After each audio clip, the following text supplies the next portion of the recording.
እስኪ ዓለምን ተመልከቱት። እኔን ግራ የሚገባኝ ነገር ሰዎች አላስተውሎ ብለን ነው እንጂ ፀሐይን ታውቃላችሁ አይደል? ፀሐይ አታውቁም?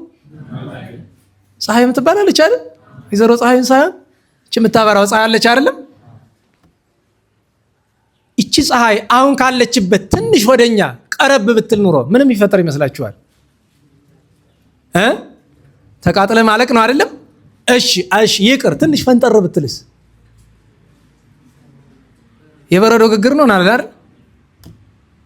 ይሄ አጋጣሚ ነው ማለት እንዲጭንቅ። እኔ በነገራችሁ ላይ ዓለም ላይ ያሉ በተለይ በዚህ በአስትሮፊዚክስ ላይ የሚሰሩ ሰዎች ድንቁርናቸው፣ ምክንያቱም ዓላማቸው ጣዖት አምልኮ ስለሆነ ያን የምታውቁት እያንዳንዱን ጋላክሲ እያንዳንዱን ኮከብ የሚጠሩት አሁን በቅርብ እንኳ ለሚሽን ላኳት ነው ምናምን የተባለችው ስሟ አርጤምስ ይባላል አይደል?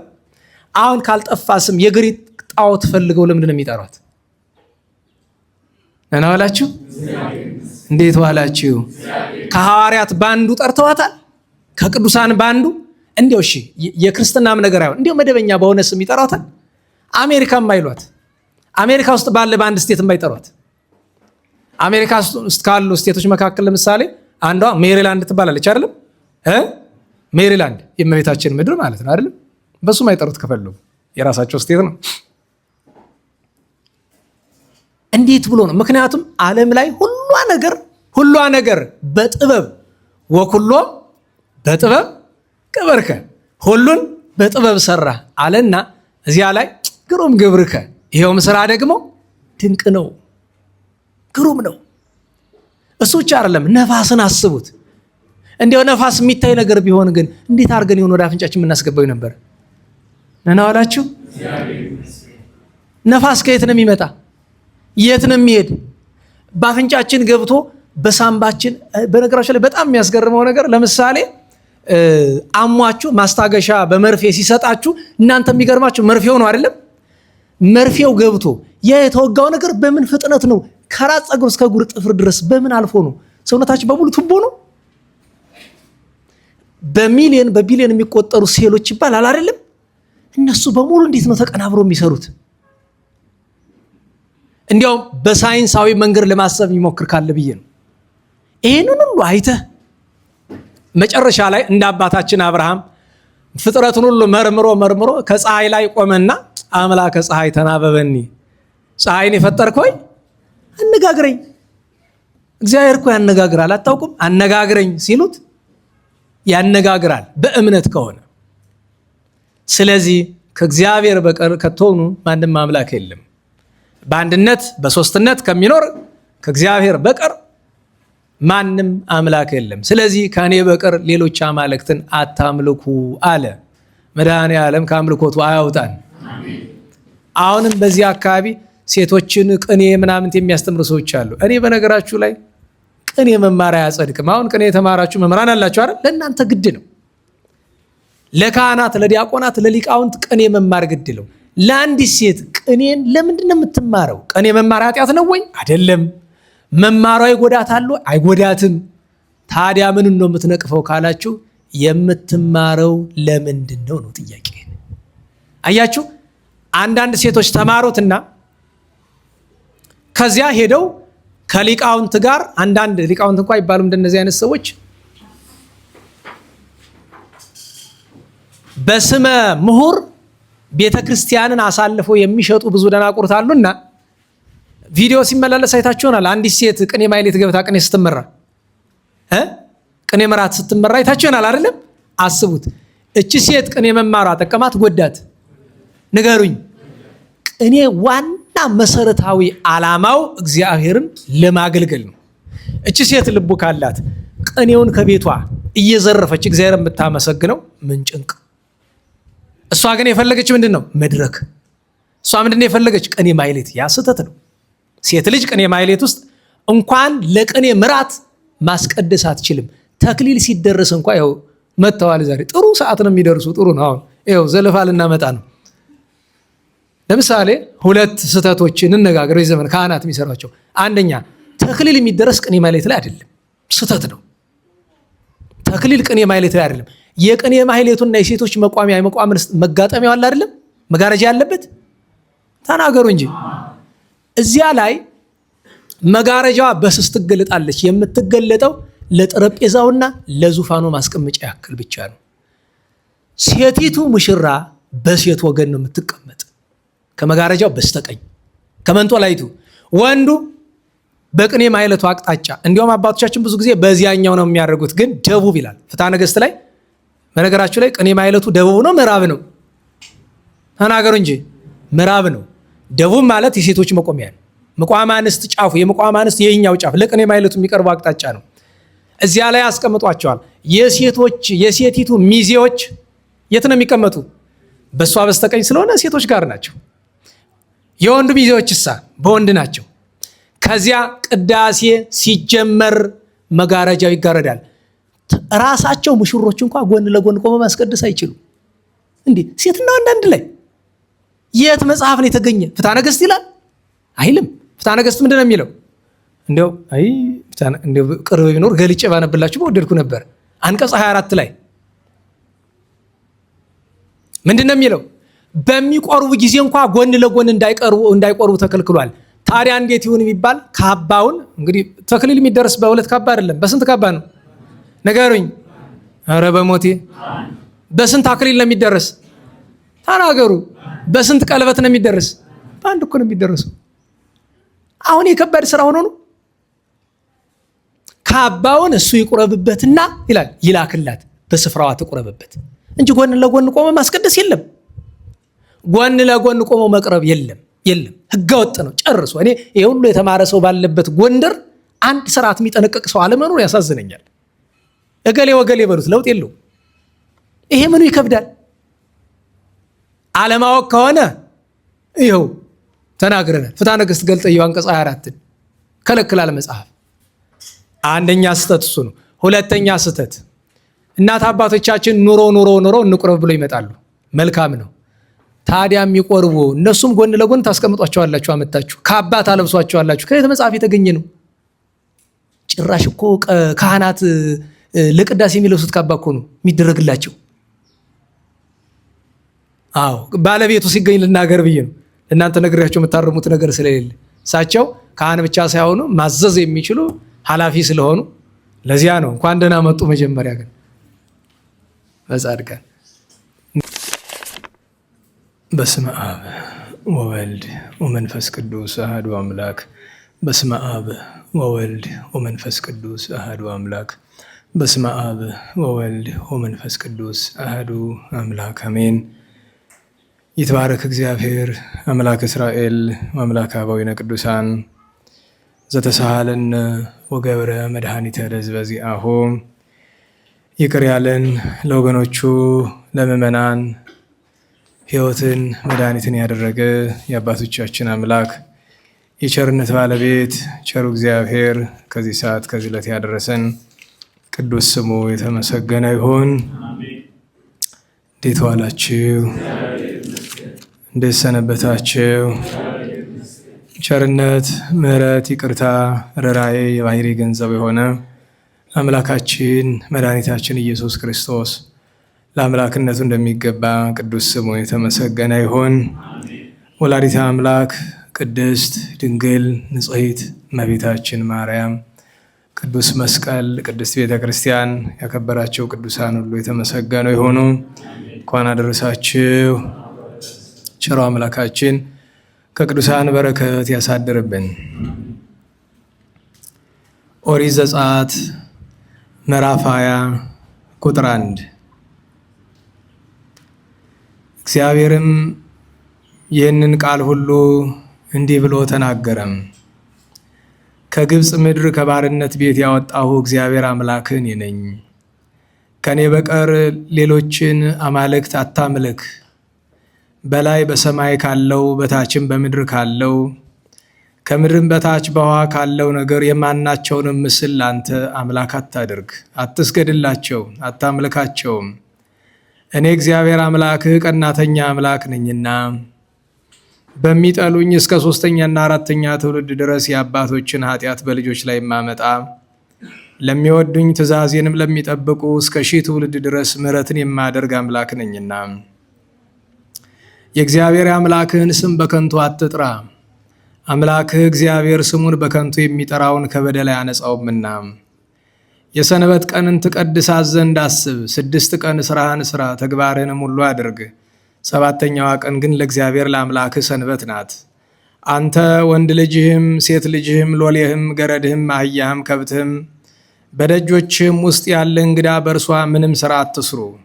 እግዚአብሔር በ6 ቀን ሰማይንና ምድርን ባሕርንም በውስጣቸው ያለውንም ሁሉ ፈጥሮ በ7ኛው ቀን አርፏልና። ስለዚህ እግዚአብሔር የሰንበት ቀንን ባርኮታል ቀድሶታልም።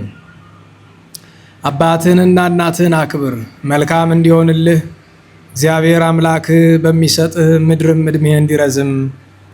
አትግደል፣ አታመንዝር፣ አትስረቅ፣ በባልንጀራ ላይ በሐሰት አትመስክር። የባልንጀራህን ሚስት የባልንጀራህን ቤት አትመኝ። እርሻውንም ሎሌውንም ገረዱንም በሬውንም አህያውንም ከብቱንም ሁሉ ከባልንጀራ ገንዘብ ሁሉ ማንኛውንም አትመኝ። ስለ ቅዱስ ቃሉ ቸሩ እግዚአብሔር የተመሰገነ ይሁን። ተመሰገነ ይሁን። ዛሬ ስለ ኦሪት እንማራለን። ከኦሪት ኃይለ ቃል ለትምህርታችን ማንሻ እንዲሆን ኢትኩን ስማ በሐሰት አትመስክር የሚለውን ማንሻ እናደርጋለን።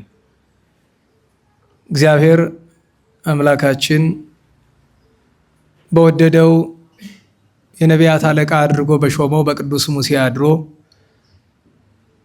ወሳኝ የሆኑ ለዘላለም ጸንተው የሚኖሩ 10 ትእዛዛትን ሲሰራ ከነዚህ መካከል አንደኛው ኢትኩን ስማ በሐሰት አትመስክር ይላልና 10ቱ ትእዛዛት ምን ምን ይላሉ? በቤተ ክርስቲያናችን በብሉይ ኪዳን የኦሪት 10 ትእዛዛት የወንጌል 6 ትእዛዛት አሉንና እነሱን ያልፈጸመ መዳን አይችልም። ለዚህ ምስክራችን ይህንን ኃይለ ቃል የኦሪት ነው አንጠብቅም እንዳይሉ በቅዱስ ማርቆስ ወንጌል በምዕራፍ 10 ቁጥር 17 ላይ ቸር መምህር ሆይ የዘላለምን ሕይወት እወርስ ዘንድ ምን ላድርግ ብሎ ሲለው ጌታችን መልሶ ትእዛዛትን ታውቃለህ እና አላችሁ። ትእዛዛትን ምን ትላለህ? ታውቃለህ ማለቱ ስለ 2 ነገር ነው። አንደኛ ሊጠይቀው የመጣው ሰው ኦሪትን ነቢያትን የተማረ እንደሆነ ስለሚያውቅ ነው። ሁለተኛ እስራኤላዊ ሆኖ 10ቱን ትእዛዛት የማያውቅ የለም። ለፍጻሜው ግን እግዚአብሔር የሰው ልጅን ሲፈጥረው በአእምሮው ላይ እነዚህን ትእዛዛት ስሎበት ስለሆነ የሚፈጥረው ማንም ሰው አላውቅም ብሎ ከተጠያቂነት ማምለጥ አይችልም እና ትእዛዛትን ታውቃለህ። አትስረቅ፣ አታመንዝር፣ አትግደል፣ እነዚህን የመሰሉትን የኦሪትን ትእዛዛት ጠብቅ። ስለዚህም ነገር በቅዱስ ሉቃስ ወንጌል የተናገረውን ካህናት በቅዳሴ ጊዜ ይቀልል ህልፈተ ሰማያት ወምድር እምትደቅ አሐቲ ቃል እሞሪት ወእምነቢያት ይቤ እግዚእ ለአርዳኢሁ። ጌታ ለደቀ መዛሙርቱ እንዲህ አላቸው፣ ከኦሪት ትእዛዛት ነቢያት ከተናገሩት አንዲት የውጣ ከምትወድቅ ሰማይ ምድር ቢያልፉ ይቀላል አለ። ስለምን እንደዚህ አለ ቢሉ በመጀመሪያ ነቢያት አምላክ ይወርዳል ይወለዳል፣ እግዚአብሔር ሰው ይሆናል ብለው ትንቢት ተናግረዋል። ይቺ ነቢያት ደቂቀ ነቢያት የተናገሯት የትንቢት ኃይለ ቃል ከማትፈጸም ኦሪት ነቢያት ቢያልፉ ይቀላል። መገለጫው ምንድነው ቢሉ ቅዱስ ጴጥሮስ በቅዱስ ማቴዎስ ወንጌል በምዕራፍ 16 ላይ እረ ጌታ ሆይ አንተ ሳትሙት ብሎ ቢለው ዞር ብሎ እንደኛ እንደ ሰውኛ ብናስበው አትሙት ያለኝ ቢወደኝ አይደለ ብሎ መልካም ቃል ይናገሩ ነበር። ነገር ግን ምን አለው? ሁርም ድሬ ሰይጣን ከኋላዬ ወግድ ብሎታል። ለምን ቢባል ወዲህ ክርስቶስ መድኃኒታችን ካልሞተ እኛ መዳን አንችልም። ወዲህ ነቢያት የተናገሩት ነገር ሐሰት ሊሆን ነው። አምላክ ይወርዳል፣ ይወለዳል፣ ይሞታል፣ ይነሳል ብለው ትንቢት ተናግሯል በየዘመናቸው። ስለዚህ ጌታችን በኦሪት ውስጥ ያሳለፋቸው ነገሮች አሉ። ለምሳሌ የኦሪት መስዋዕት በአዲስ ኪዳን መስዋዕት በስጋ ወልደ አምላክ በደም ወልደ አምላክ ተተክቷል። ስለዚህ አሁን እኛ የኦሪት መስዋዕት አንጠቀም፣ በጋድ አሳልፎታል። ሁለተኛ በኦሪት የነበሩ በዓላትን በአዲስ በዓላት ተተክተዋል። ሶስተኛ በኦሪት የነበሩ አጽዋማት ከጾመ ነቢያት ከጾመ ዮዲትና ከጾመ ነነዌ በቀር ሌሎቹ አጽዋማት በአዲስ ተተክተዋል። በተለይ ግን 10ቱ ትእዛዛተ ኦሪትን የማይጠብቅ ሰው ከቶውኑ ክርስቲያን አይደለም። መጀመሪያ ነገር ኦሪትነቱን እንኳ ቆይተን ትእዛዛቱን እንያቸው። አይ አልፈዋል እንዳንል ራሳቸው ትእዛዛቱን እንያቸው። የመጀመሪያው ከኔ በቀር ሌላ አምላክ አታመልክ ነው አይደለም? እሱ ተሻረ ማለት ሎቱ ስብሐት ማን የለም ማለት ነው። አስቡት። የመጀመሪያው የኦሪት ትእዛዝ እንዲያ ትላለች። አንድ ባንድ ብንመለከታቸው ጌታችን የበለጠ አጸናቸው እንጂ 10ቱን ትእዛዛት ከቶ ነው አልሻራቸውም። ታዲያ በዚህ ምክንያት ነው በኢትዮጵያ ውስጥ ከ600 ዓመት በፊት ከፍተኛ ጠብ ተነስቶ ነበረ። በቤተ ዮስጣቴዎስና በቤተ ተክለ ሃይማኖት ቅዳሜ ትከበር አትከበር በሚለው በጣም ከፍተኛ ጠብ ነበረ። ያን ጠብ ያበረዱት በ1446 ዓመተ ምህረት የኢትዮጵያ ብርሃን የተባሉ ጻድቁ ንጉሥ አጼ ዘርዓ ያዕቆብ ደብረ ምጥማቅ ዛሬ ጻድቃኔ የምንላት ስፍራ ተጉለት ላይ በተደረገ ጉባኤ ነው። በነገራችሁ ላይ እግረ መንገዱንም ሐዘንን መግለጥ ይገባል። ለሱባኤ፣ ለጸሎት፣ ለትርምት የሄዱ ወገኖቻችን ዋሻ ተደርምሶባቸው አንድ 14 ያክል ሰዎች እንዳረፉ ሌሎችም እንደተጎዱ ሰምተናልና እግዚአብሔር የሞቱትን ደማቸውን ደመ ሰማያት ያደርግልን፣ የተጎዱትን ፈጥኖ ያድንልን። ምንም ሌላ የምንሰጠው አስተያየት የለን። መቼም በግፍ ለተገደሉት ለምን ብለን እንጠይቃለን። ባለፈውም አንድ ቤተክርስቲያን ተደርምሶ ብዙ ሰው አልቋል አይደል? ወደ 36 ሰው ሞቷል አይደለም? ያን ጊዜ በሰዎች ስህተት ነው የሞቱት፣ ጥያቄ የለውም። ያን ጊዜም ተችተናል። ይሄ ግን የእግዚአብሔር የኪነ ጥበቡ ስራ ነው። ምክንያቱም እነዚያ ሰዎች ቤተሰቦቻቸው በጣም ቢያዝኑም በእነሱ በኩሉ ናቸው ስታዩት እድለኞች ናቸው። ምክንያቱም ዋሻ የተደረመሰባቸው የሞቱ ሲሰርቁ አይደለም፣ ሲቀሙ አይደለም፣ ሲጸልዩ ቃል እግዚአብሔር ሲሰሙ ቅዱሳት መጻሕፍት ሲያነቡ በጥሞና ሳሉ ነው። በእግዚአብሔር በእመቤታችን ደጅ ላይ ነው። ዋጋ ያለው ሞት ነው የሞቱ፣ ክብር አለው። ለቤተሰብ ግን ከባድ ነው። መጽናናቱን ይስጥልን። እዚያ ስፍራ አጼ ዘርዓ ያዕቆብ ስብሰባ አድርገው የመጨረሻው ውሳኔ የኢትዮጵያ ኦርቶዶክስ ተዋሕዶ ቤተክርስቲያን ከሌሎች አብያተ ክርስቲያናት የምትለየው እሁድን ብቻ ሳይሆን ማንንም እናከብራለን። አዎ በሁለት ምክንያት ነው። አንደኛ ጌታችን 10ቱ ትእዛዛተ ኦሪትን አላሳለፋቸውም። እንደሱ ማለት ነውር ነው፣ ስህተት ነው የሚሆነው። ሁለተኛ ነገር ሐዋርያት በሲኖዶሳቸው ከመዚህ ቢግዚእነ አክብሩ ሰንበታቴ፣ ጌታችን እንዲህ አለ፣ ሰንበቴን አይደለም ሰንበቶችን አክብሩ ብሏል። ወይም በቁጥር ጠቅሶ 2 ሰንበት እንድናከብር አዘውናል። በቅዱሳን ሐዋርያት አድሮ በሐዋርያ ሲኖዶስ ላይ ተጠቅሷል። እና ቅዳሜን ማክበር ይገባል። እኛ ግን ሰራዬ ብለን ላልጠፋ ቀን ቅዳሜና እሑድ የምናደርጋቸው ነገሮች ይገርሙኛል። ላልጠፋው ቀን ገላችን የምንታጠብ ቅዳሜና እሑድ፣ ጠብቀን ሳምንቱን በሙሉ ቅዳሜና እሑድ። ስፖርት የምንሰራ መቼ ነው? ቅዳሜና እሑድ። ኳስ የምንጫወት መቼ ነው? ቅዳሜና እሑድ። የጤና ስፖርት ይባላል። ስፖርት መስራት ከፈለክ ቀደም ብለህ ተነስተህ ጸሎትህን ጨርሰ ከቻልክ ኪዳንን አድርሰ። ኪዳን ከ12 እስከ 1 ሰዓት ያልቃል። ስራም ትምህርት የሚገባ ከ2 ሰዓት በኋላ ነው፣ ከአንዳንድ ጥቂት መስሪያ ቤቶች በቀር። ሌላውን ሰዓት ምን ያደርግልሃል? ስፖርት ብትሰራ ኃጢአት አይሆንብህም። ግን ከሰኞ እስከ ዓርብ ማትሰራ በበዓላት በሰንበት ስፖርት መስራት የለም። አንተ ገበሬው ማረስ የተከለከለ ለምን ይመስልሃል? እና ሰንበትን በዓላትን ማክበር አለብን። ሰንበትን ስናከብር ቅዳሜንም ጨምሮ። ምክንያቱም ቅዳሜን እንድንሽር የሚያዝ ከተሆኑ አንዲት ቃል አናገኝም። ቅዱስ ጳውሎስ የተናገረውን ነገር በማይገባ የሚተረጉሙ በጣም አይምሯቸው ከተሆኑ ከክርስትና የተፋታ አንዳንድ ሰዎችን እሰማለሁኝ። ቅዱስ ጳውሎስ ስለ በዓላት ያስተማረው ትምህርት አንደኛ ለአሕዛብ ነው።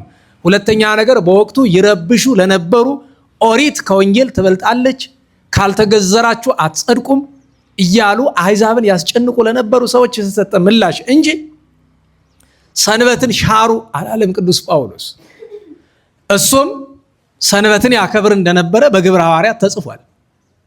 ነናወላችሁ ሰንበትን ያከብር ነበረ እና በብሉይ ኪዳን የነበሩ እነዚህ 10ቱ ትእዛዛት ለኛ በጣም አስፈላጊዎች ናቸው። ትእዛዛትን መጠበቅ አለብን። 10ሩን በሙሉ ለማየት ሰዓት እንዳይቸግረን ባጭር 10ቱ ትእዛዛት እንያቸው። ጌታችን 10ቱን ትእዛዛት ለቅዱስ ሙሴ የሰጠው ነገሩ እንደዚህ ነው። እስራኤል በግብፅ ባርነት 430 ዘመን እኩሉም በባርነት እኩሉም በመደበኛ ኑሮ ቆይተው በ9 መቅሰፍት በ10ኛ ሞተ በኩር በ11ኛ ስጥመት ግብፃውያንን ፈርዖንን አጥፍቶ 40 ዘመን በበረሃ መና እያወረደ ውሃ እያፈለቀ ደመና እየጋረደ በአምደ ደመና እየመራ በቅዱስ ሙሴ በቅዱስ አሮን አድሮ መርቷቸዋል። ያን ጊዜ እርሱን ያመልኩት ዘንድ ለእርሱ ለስሙ ይገዙለት ዘንድ እግዚአብሔር ሙሴን ወደ ደብረ ሲና ውጣ አለው። ወጣ። አስቀድሞ ነበልባል ከሐመልማል ተዋህዶ ያየባት ናት። በዚያ 40 ቀን ቆየ። ከእግዚአብሔር ጋር ሲነጋገር 10 ትእዛዛት የተጻፉባቸውን 2 ጽላት ሰጠው። እነዚህ ጽላቶች ዛሬ በኢትዮጵያ ያሉት ናቸው። እነዚያ ጽላቶች ላይ 10ቱ ትእዛዛት ተጽፈዋል። እነዚህን ትእዛዛት ስለመጠበቅ ጌታችን ሲያስተምር የመጀመሪያው ከሁሉም የሚበልጠው በአዲስ ኪዳን አንድ ጸሐፊ መጥቶ ሊፈትነው መምህር ሆይ ከትእዛዛት ሁሉ ማን ትበልጣለች ብሎ ሲለው አንተ እንዴት ታነባለህ አለው። በሉቃስ ወንጌል ላይ እኔማ እንዲህ የሚለውን አነባለሁ፣ አፍቅሮ ለእግዚአብሔር አምላክከ በኩሉ ልብከ፣ በፍጹም ልብህ እግዚአብሔር አምላክህን ውደደው፣ አፍቅር ቢጸከ ከመ ነፍስከ። እንግዲህ የመጀመሪያ ከኦሪት ትእዛዝ ቀዳሚዋ ናት። ሁለተኛዋ ከኦሪት ትእዛዝ የመጨረሻዋ ናት። አሁን ባነበብነው ክፍል የለችም። በኦሪት ዘሌዋውያን 19 ላይ ነው ያለችው። እንደሱ አድርግ ትድናለህ። ምክንያቱም ከትእዛዛት ሁሉ የምትበልጠው እግዚአብሔር አምላክን በፍጹም ልብ ምን በለው። ኧረ ንገሩኝ። ጾም ገብቷል ነው ገና ነው? ዛሬ ስንት ቀን ነው? ኧረ በሞት የተናገሩ እና 2 ቀን አለው መሰላ ገና። አዎ ጾም ሲገባ ነው ጥብልቅልቅልቅም። እኔ በነገራችሁ ላይ እንዴት ዋላችሁ? ዛሬ በደረሰበት ሳይንስ በደረሰበት ደረጃ ጤና ያለው ሰው በ24 ሰዓት አንድ ጊዜ ከበላ ይበቃዋል አይደል? አሁን ሳይንስ የደረሰበት ደረጃ። ምክንያቱም ሰውነታችን የተፈጥሮውን ኢነርጂ ኃይል እንዲጠቀም በ24 ሰዓት አንዴ ከተበላ በቂ ነው ይላል የዘመኑ ሳይንስ እንኳን ማለት ነው። ያው ሳይንሱን ነው ከቤተክርስቲያን ይልቅ ምናምን እረዳለሁኝ ብዙዎቻችን። እኛ ግን አሁን የፍልሰታ ቅዳሴ ስንት ሰዓት ነው የሚወጣ? ንገሩኝ። ከዛ እንደተወጣ ወዴት ነው የምንሄደው? ምግብ አይደል? ማታስ ምን አለ? ምግብ ደግሞ ባድርሽኝ ተመካኝቶ ይበላል። በምንም ተመካኝቶ ይበላል አይደል? በቀን 2 ጊዜ በልተን እንኳን የምንጠወልግ ሰዎች ነን እኮ። እኔ የሚቀረን ምን እንደሆነ ታውቃላችሁ? በቃ የሆነ ሜካፕ ምናምን በደንብ የሚያጠወልግ ሜካፕ መቀባት ነው የሚቀረን። ሰው አይቶ እንዴ ይሄ ሰው እየቆረባ ዞሮ እንዴ ምናምን እንዲለን እንደዛ ቢባል እና አስተውሉ። እንዴት ዋላችሁ? አፍቅሮ ለእግዚአብሔር አምላክከ በሉ እስቲ በኩሉ ልብከ በፍጹም ልብህ እግዚአብሔርን ውደደው። ይሄ የትኛው ነው ቢሉ ኢታምልክ ባዕደ አምላከ ዘእንበሌ ከኔ በቀር ሌላ አምላክ። ሲጀመር እኮ ሌላ አምላክ የለም። ማን ነው ሌላ አምላክ? ሰዎች ግን ሲፈልጉ ድንጋዩን፣ ሲፈልጉ ዛፉን፣ ሲፈልጉ ህንፃውን፣ ሲፈልጉ ደመናውን፣ ፀሐይን፣ ጨረቃን፣ ከዋክብትን ለራሳቸው እንኳን መቆም የማይችሉ ነገሮችን አምላክ ናቸው ብለው ጥጃ እንኳ ሰው ያመልካል እኮ አይደል? እስራኤል ቅዱስ ሙሴ ታቦት ጽላት እየተቀበለ እስራኤልታች ምን ያደርጉ ነበረ? ጥጃ ያመልኩ ነበር። ጥጃ በነገራችን በጣም ነው የሚያስገርመኝ። ልክ የዚህ ዘመን ሰው በቀላል አይደል የሚታለል። አንዱ መጥቶ አጥማቂ ነኝ ይፈውሳለሁ ሲለው አገሩ እኮ ነው የሚከተለው። አሃ ታው እንጂ ቆይ እስኪ እንደሱም አይደለም። አንተ ምንድነህ? አታስታውሱም? ሰይጣን አነ ገባሪ ሆሙ ለሉ ግቡራን እንዴ እነዚህ መላእክት የፈጠርኳቸው እኔ ነኝ አላለም? ንገሩኝ። ሚካኤልና ገብርኤል ሌሎችም ሊቃነ መላእክት ምን አሉት? ቆይ አሃ ተው እንጂ አትቸኩል፣ ቆይ እንጂ እንነጋገር። እንዴት ያለ ጉድ ነው! አሃ አንተ ፈጠርኩ የምትል ከኛ ምንድነው ልዩነትህ? ክንፍ እንደ ክንፋችን፣ ተፈጥሮ እንደ ተፈጥሯችን ምንድነው የተለየ? አንድ ሰው ፈውሳለሁ ሲል እኮ ጥያቄው እሱ ነው። ምንድነው የተለየው? በነገራችሁ ላይ አጥማቂ አምጡት ከኔ ከአንተ ከአንቺ በምንድነው የሚለይ? በቆብ ነው እንዳንል ያን የማያደርጉ ቆብ ያላቸው ብዙ ሰዎች እናውቃለን። በመስቀል ነው እንዳንል ካህናት ብዙ አሉን።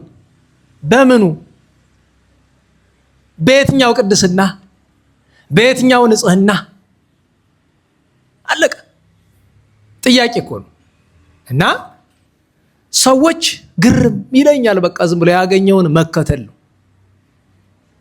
እና ዛፉን አምላክ ነው ሲሉ ቆይ እንጂ የሚገርማችሁ ነገር በዓለም ሁሉ ዛፍ እያለ አንዱ ዛፍ ተለይቶ ለምንድን ነው አምላክ የሚባል? እንዴት ዋላችሁ? ይሄ እኮ የሰው ልጅ ጭንቅላት መንፈሳዊነቱ ብቻ ሳይሆን እንዲህ ስጋዊ አቅሙንም ሲያጣ እኮ ነው ጨርሶ መጠየቅ ሲያቆም። የሆነ ደንጊያ የሆነ ተራራ አምላክ ነው ሲባል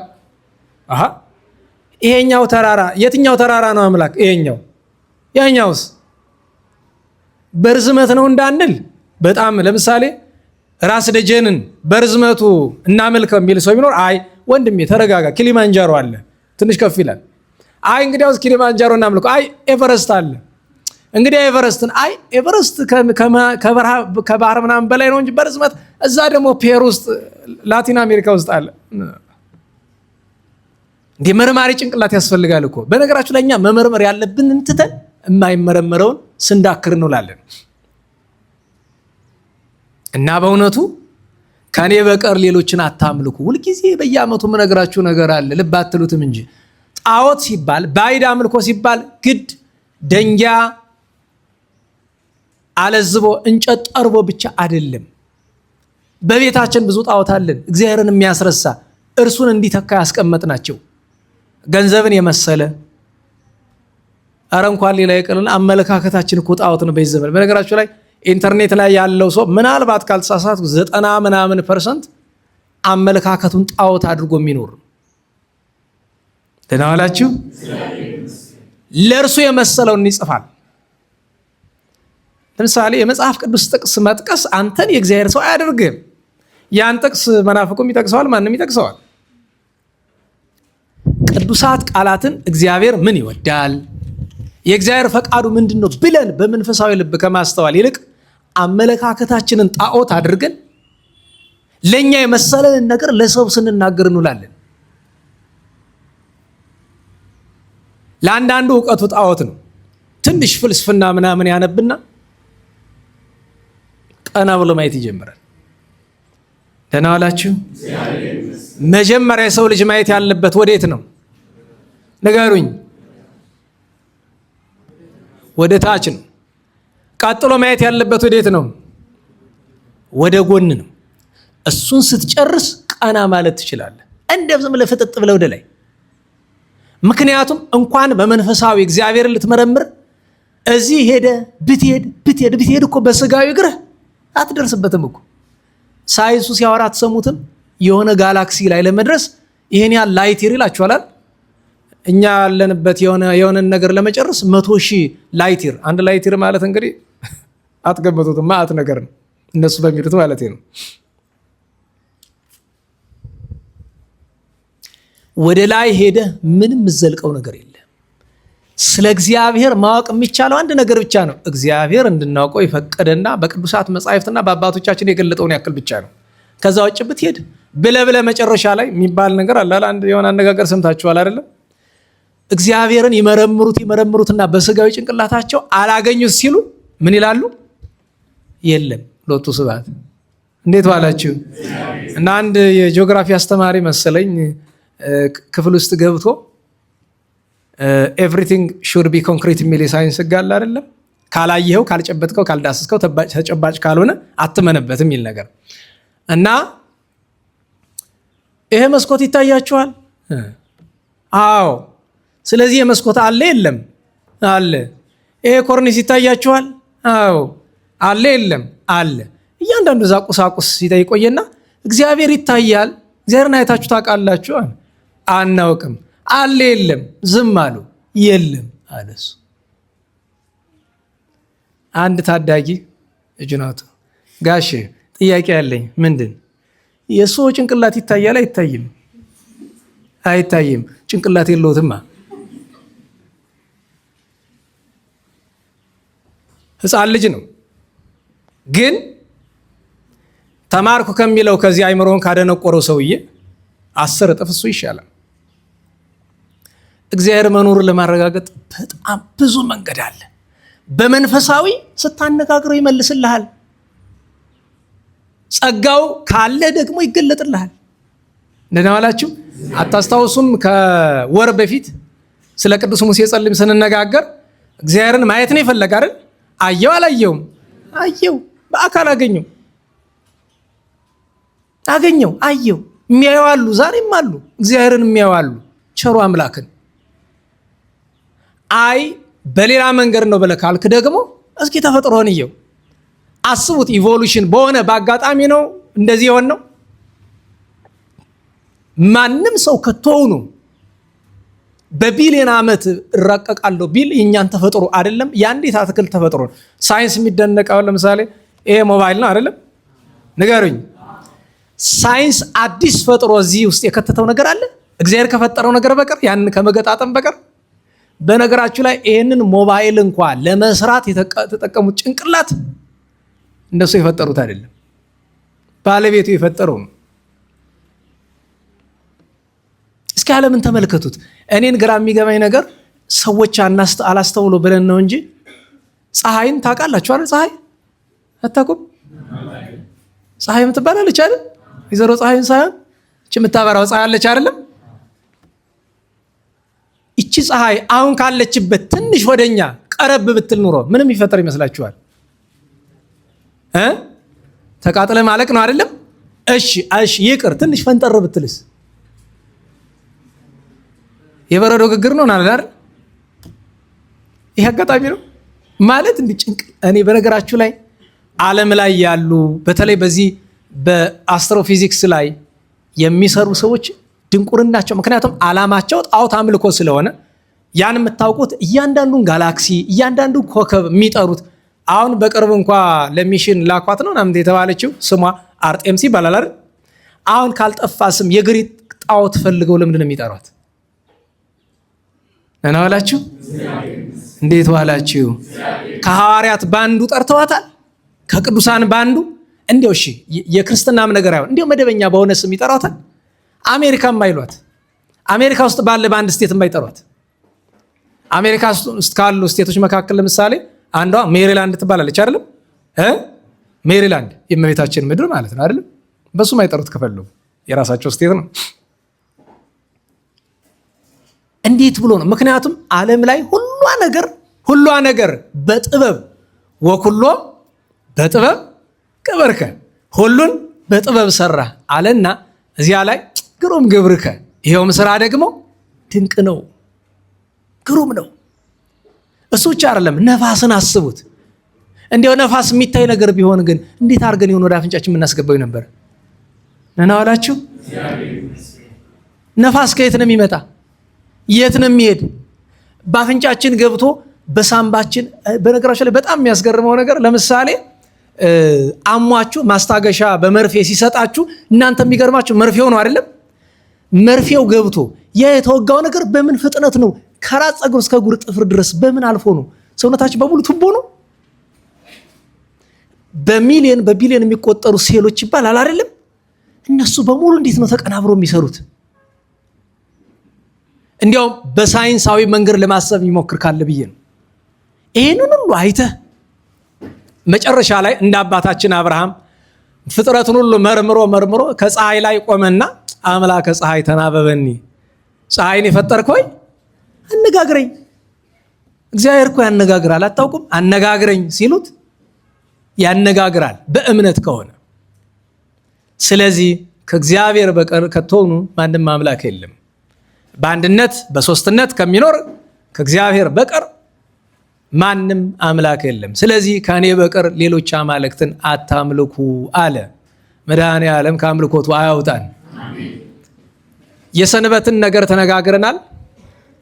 አትስረቅን አስቧት። እንዲያው ለምሳሌ አባት እናትህን አክብር አለ። የእግዚአብሔር አምላክን ስም በከንቱ አትጥራ አለ።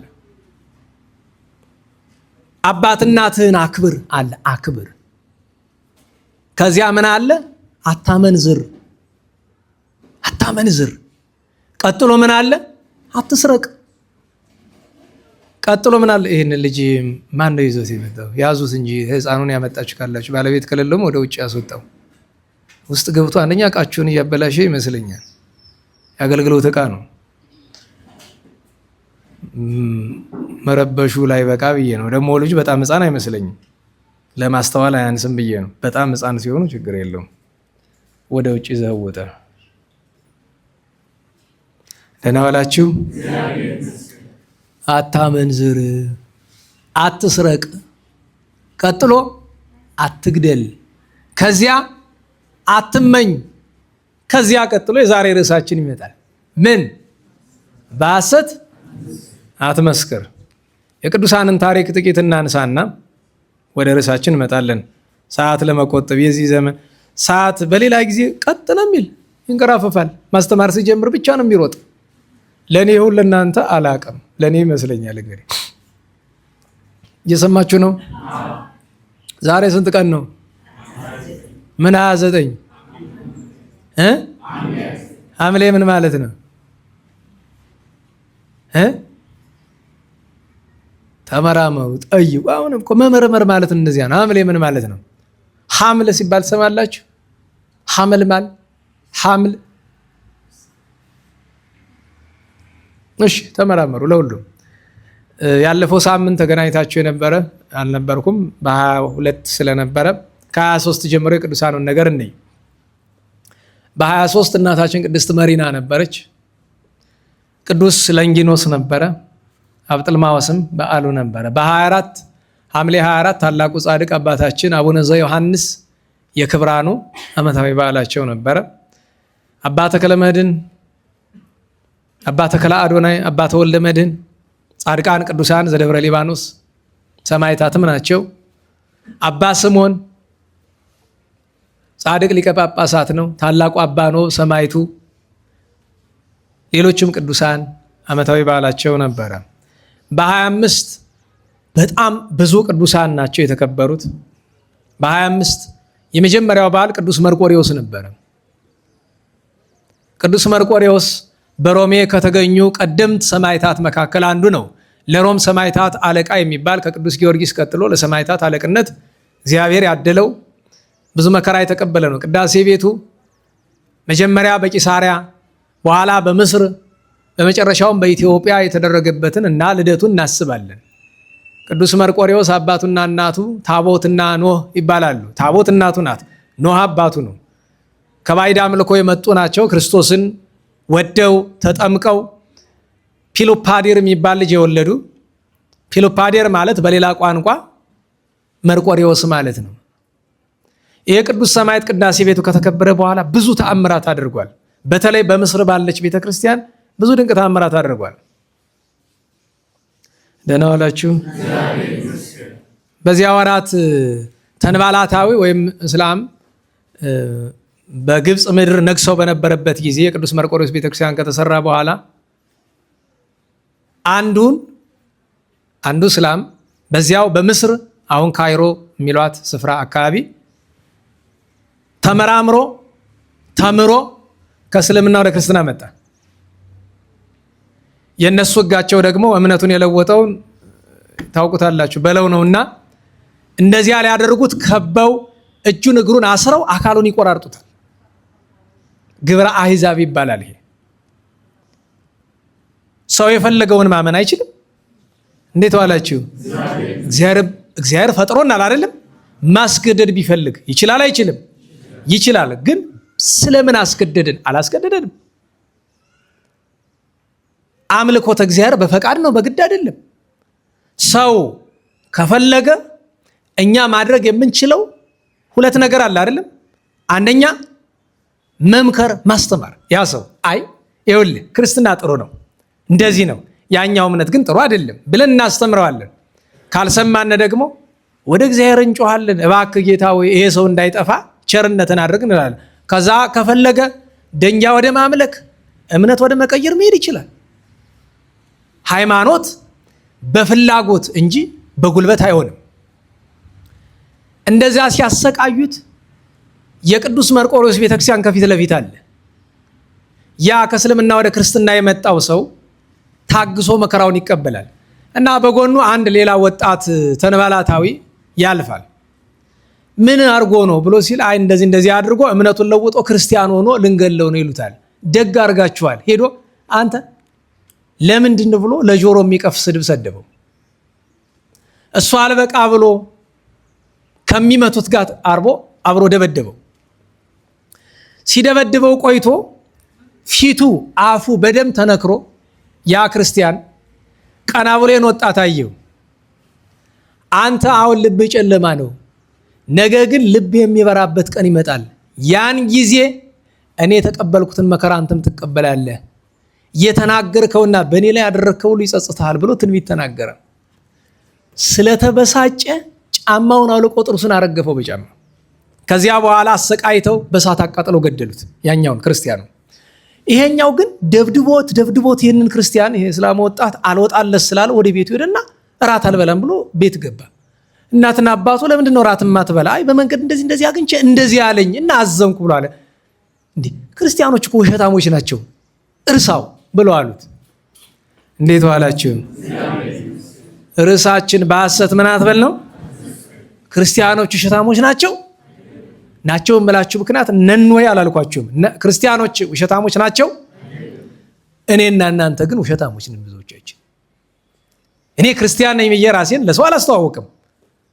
በስም ሊሆን ይችላል፣ ከተግባሩ ግን ስለሌለሁበት ክርስቲያን ነኝ ብዬ በሰው ፊት ራሴን አላስተዋውቅም። በዚያ ላይ አንድ ሰው ተግባሩ ይግለጠው እንጂ እኔ እንዲህ ነኝ እየተባለ ማስታወቂያ አይሰራም፣ በሰማዕትነት ዘመን ካልሆነ በቀር። ይሄ ክርስቲያን ልብ በሉ ከሌላ እምነት ነው የመጣ አይደለም? ንገሩኝ። የተናገራት ነገር ጠብ አትልም። እርሰዋል አርሰዋል። በቃ በጣም አዘንተኛ ሆነ። ከዛ አንድ ወቅት ወደ መካ የሚሄዱ እስላሞች ሲያልፉ ትሄዳለህ ያሉት። ሂዱ አባቱን ላከኝማ በዛውም አይምሮዬ ሐሳብ እንዲቀለኝ ትንሽ እንድፍታታ ላከኝ ብለዋለው። አይ ጥሩ ነው አለና ስንቃስ ይዞ ላከው። ከዛ ደርሰው ከሚሰግዱበት መካነ ጣዖታቸው ሰጋግደው ሲመለሱ ባልሆነ ሰዓት ባሳቻ ሰዓት፣ ምክንያቱም መንገደኛ ሰዎች ሲጸዳዱም ሲመገቡም በተመሳሳይ ሰዓት ነው፣ ራሳቸውን ያስለምዱታል። አንድ ወደ ኋላ እንዳይቀር በረሃ ስለሆነ ማለት ነው። እሱ ግን ባሳቻ ሰዓት መጣ እና ምን አላቸው? ልጸዳዳረኝ ብሏቸው ሄዶ ረስተው ትተውት ሄዱ። ያንን ተግባረ ስጋውን ጨርሶ ምናምኑን ታጥቆ ቀና ቢል ሰው የለ። የሚገርመው ነገር ደግሞ ትተውት መሄድ ብቻ አይደለም፣ ፈረሱን ይዘውበት ሄደዋል። ቤት ሂድ የሚያደርገው ጠበበው፣ ደግሞ ጨለማ ነው። ነነው አላችሁ። መቼ ዕለት ነው አላልኳችሁም? ለእናንተ አይደለም መሰለ እዚያኛው ማዶ እያስተማርኳቸው ነው። ድሮ ልጆች እያለን የምናወራው የነበረ ነገር ነው። አንድ ሰው ዛፍ ላይ ወጥቷል እና የወጣበት ዛፍ ውሃ ዳር ላይ ነው የተተከለው፣ ባህር ዳር ላይ ነው እና ሊወርድ ሲል ከውሃ ውስጥ አዞ አለ። ወደ ውሃው ዋኝቶ እንዳያመልጥ የብሱ ላይ አንበሳ አለ። እዛው ዛፉ ላይ እንዳይቆይ ከዛፉ በላይ እባብ መጣበት። የት ሂድ እና ስንከራከር ቆይተን አንዱ እኔ መልሱን አውቀዋለሁ አለ። እሺ ምንድነው አሉት። ብንንብል በህልሜ እና አንድ ሰው ነበርና እዚህ አይ ጥሩ ነው ያንተ፣ ግን ትክክለኛው መልስ አይጣ ላይ አድርስ ነው እና አላችሁ። አይምሰል፣ በሰው አትፍረድ። በአንዳንዱ ነገር አይጣ ላይ አድርስ። ይሄ ሰውዬ አሁን አስቡት እንግዲህ የሚያምንበት እምነት አለው አይደለም? ስም ይጥራ፣ ይህን የሐሰተኛ ነብይ ይሁን የማን እስቲ ይጥራና ይምጣና ያድነው እንደሆነ። በነገራችሁ ላይ በዓለም ታሪክ የሆነ የታመመ ሰው ዳነ ሲባል ሰምታችሁ ታውቃላችሁ? እዛኛው ቤተ እምነት አለ? ንገሩኝ። ኧረ በሞት አስቡት። እኛ ጋር እኮ ልብ ስለማድነው እንጂ በየቀኑ እኮ ነው ሰው የሚድን። በነገራችሁ ላይ ሰሞኑን የተደረገ ታምር ልነግራችሁ ይችል ነበር፣ ግን ሳሪው ያ የተደረገለት ሰው በህይወት ያለ ይሄ እንዲነገር የሚጠላ ሰው ስለሆነ አልናገረውም እንጂ አለ።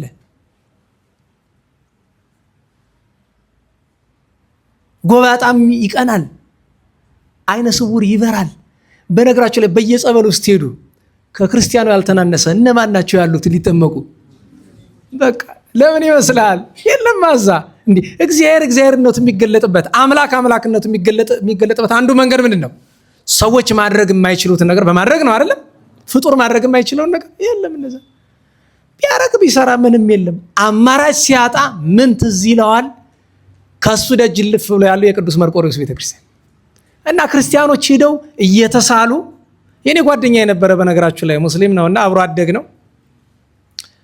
ትምህርት እየወደቀ ተቸገረ፣ ከአቅም በላይ ሆነ እና በቃ ከዛ በሶስተኛው ዓመት ይሁን እንደዛ ና ብዬ ባለ እግዚአብሔር አመጣሁት። ልጆች ነን። ባለ እግዚአብሔር ከተሳልክ ያሳልፋል ብዬ አልኩት።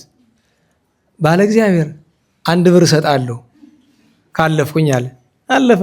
አምጥቶ አስገባ። ምን ትለኛለህ እንዴ? በጣም እኮ ነው የሚገርማቸው። 17 ዓመት በሙሉ ሽባ ሆኖ የኖረ ሙስሊም ወደ 17 ሚሊዮን ብር የነበረው ያ ሁሉ ከስሮ ድሃ ሆኖ ለሕክምና ለምን ተብሎ ወጥቶ ማለት ነው። የት ነው ሄዳነ? ባታ ጸበል።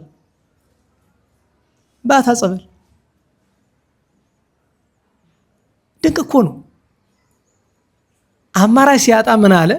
እስቲ ወደዚያ ዞር ብላችሁ ወደ ኋላ ተመልከቱ። የማን ስዕል ይታያችኋል? አየ እንደዚህ ያለ ስዕል እዛ ቤተክርስቲያን አለ። ሲያልፍ ሲያገድም ያየዋል።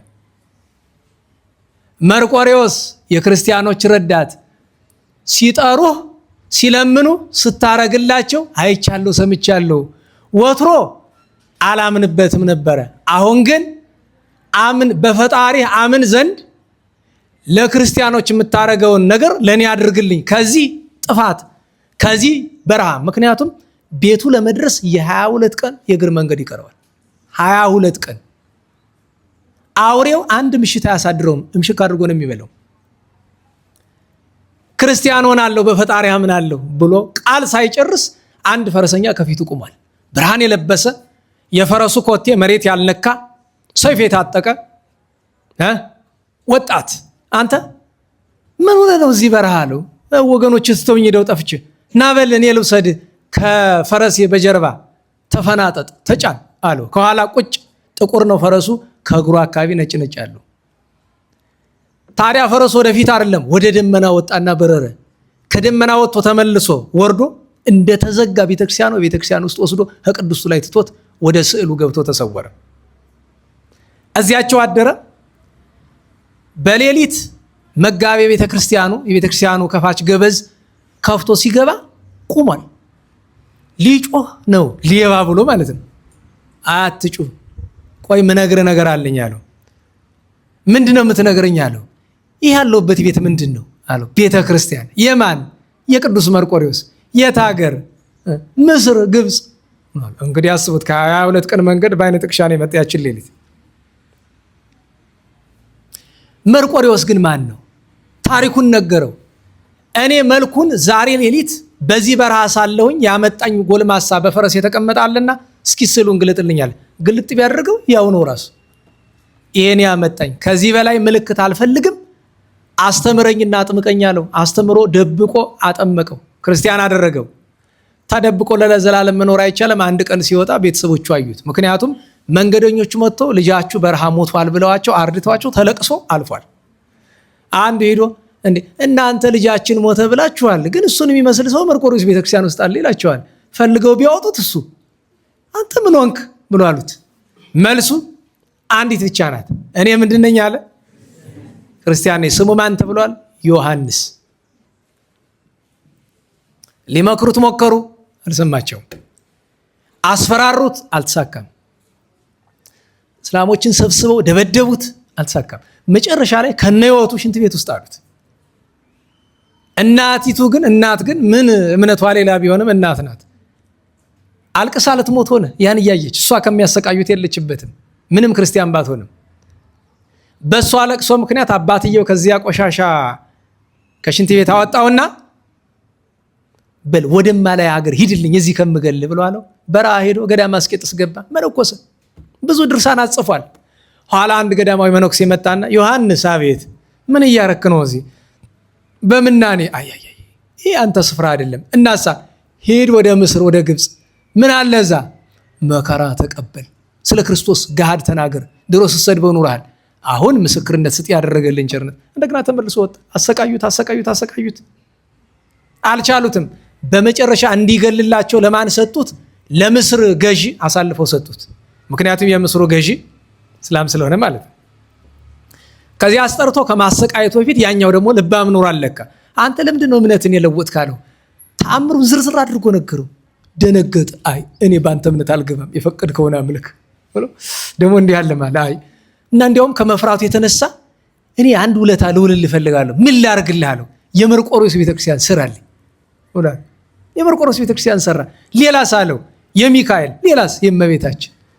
እንዲህ ያደረገ በቅዱስ መርቆሬዎስ ረድኤት ኃይሉን እየመሰከረ ኑሮ አባ ዮሐንስ ገዳማዊ ክቡር ጻድቆ ሰማዕት ተብሎ ህዳር 25 ቀን ከመርቆሬዎስ ጋር ረፍቶ የሚከበርለት ጻድቅ ነው። መርቆሬዎስ እንዲያደርጉ ረድኤት ያደረገለት ለዚያ ነው።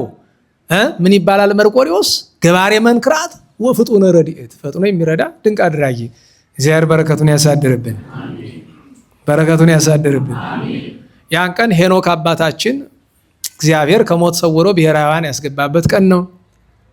እናታችን ቅድስት ቴክላ ቅዱስ ጳውሎስን ተከትላ በስብከተ ወንጌል ለዓለም ብርሃን ያበራችበት ነው። እዚህ ላይ አንድ ማስታወሻ ልስጣችሁ።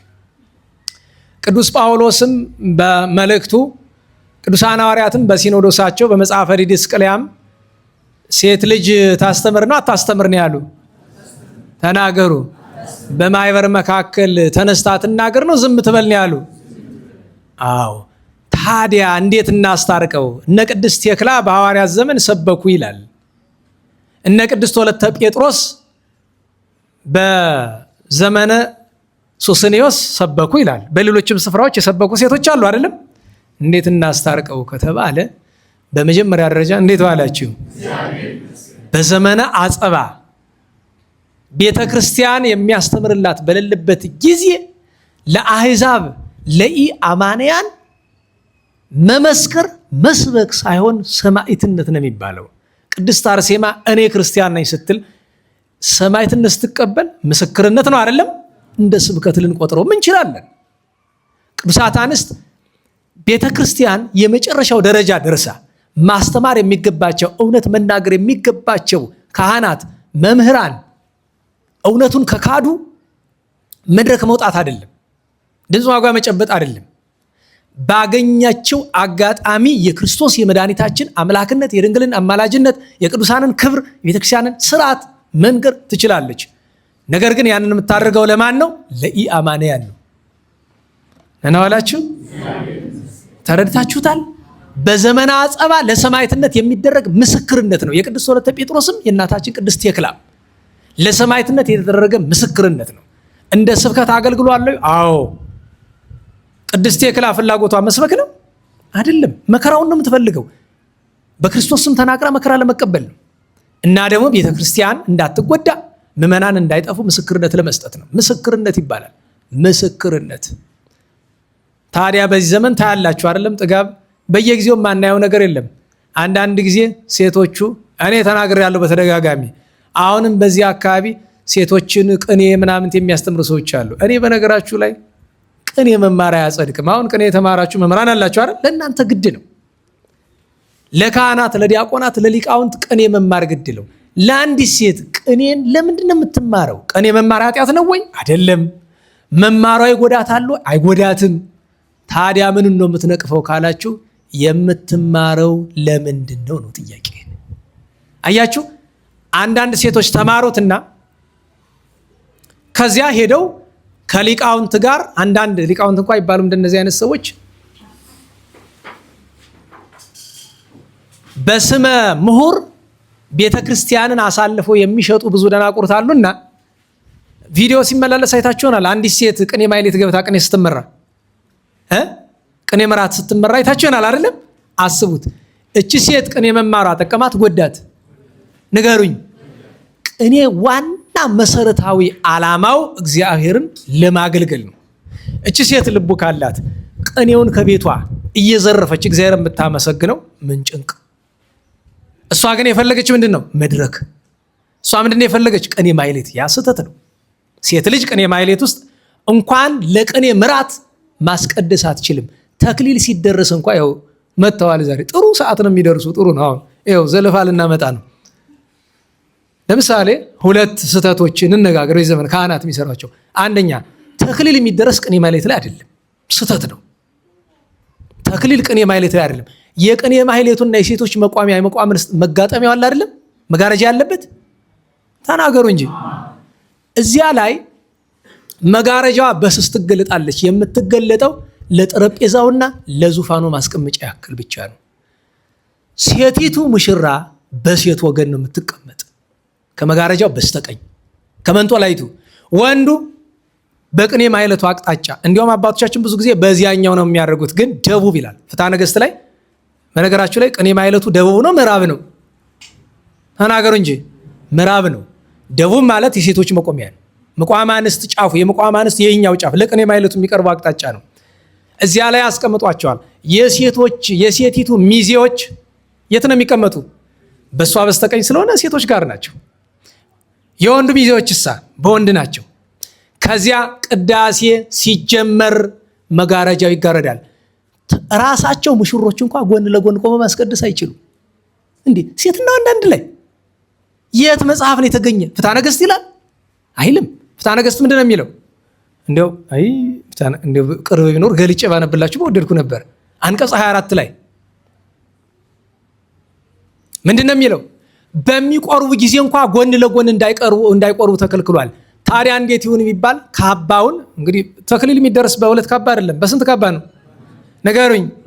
ኧረ በሞቴ በስንት አክሊል ነው የሚደረስ? ተናገሩ። በስንት ቀለበት ነው የሚደረስ? በአንድ እኮ ነው የሚደረሰው። አሁን የከባድ ስራ ሆኖ ነው። ካባውን እሱ ይቁረብበትና ይላል ይላክላት፣ በስፍራዋ ትቁረብበት እንጂ ጎን ለጎን ቆመ ማስቀደስ የለም። ጎን ለጎን ቆመ መቅረብ የለም። ህገ ወጥ ነው ጨርሶ። እኔ ይሄ ሁሉ የተማረ ሰው ባለበት ጎንደር አንድ ስርዓት የሚጠነቀቅ ሰው አለመኖር ያሳዝነኛል። እገሌ ወገሌ በሉት ለውጥ የለው። ይሄ ምኑ ይከብዳል? አለማወቅ ከሆነ ይኸው ተናግረናል። ፍትሐ ነገሥት ገልጠየው አንቀጽ 24ን ከለክላል መጽሐፍ። አንደኛ ስህተት እሱ ነው። ሁለተኛ ስህተት እናት አባቶቻችን ኑሮ እንቁረብ ብሎ ይመጣሉ። መልካም ነው። ታዲያ የሚቆርቡ እነሱም ጎን ለጎን ታስቀምጧቸዋላችሁ፣ አመጣችሁ ካባ ታለብሷቸዋላችሁ። ከየት መጽሐፍ የተገኘ ነው?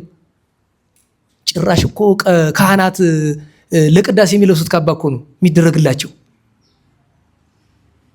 አዎ ባለቤቱ ሲገኝ ልናገር ብዬ ነው።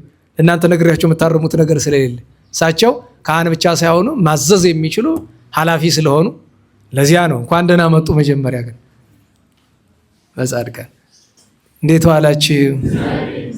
እንዴት ዋላችሁ? እና ነገርን አመጥቶት ነው በሴት እናቶቻችን አገልግሎት ጉዳይ የተነሳ ነው።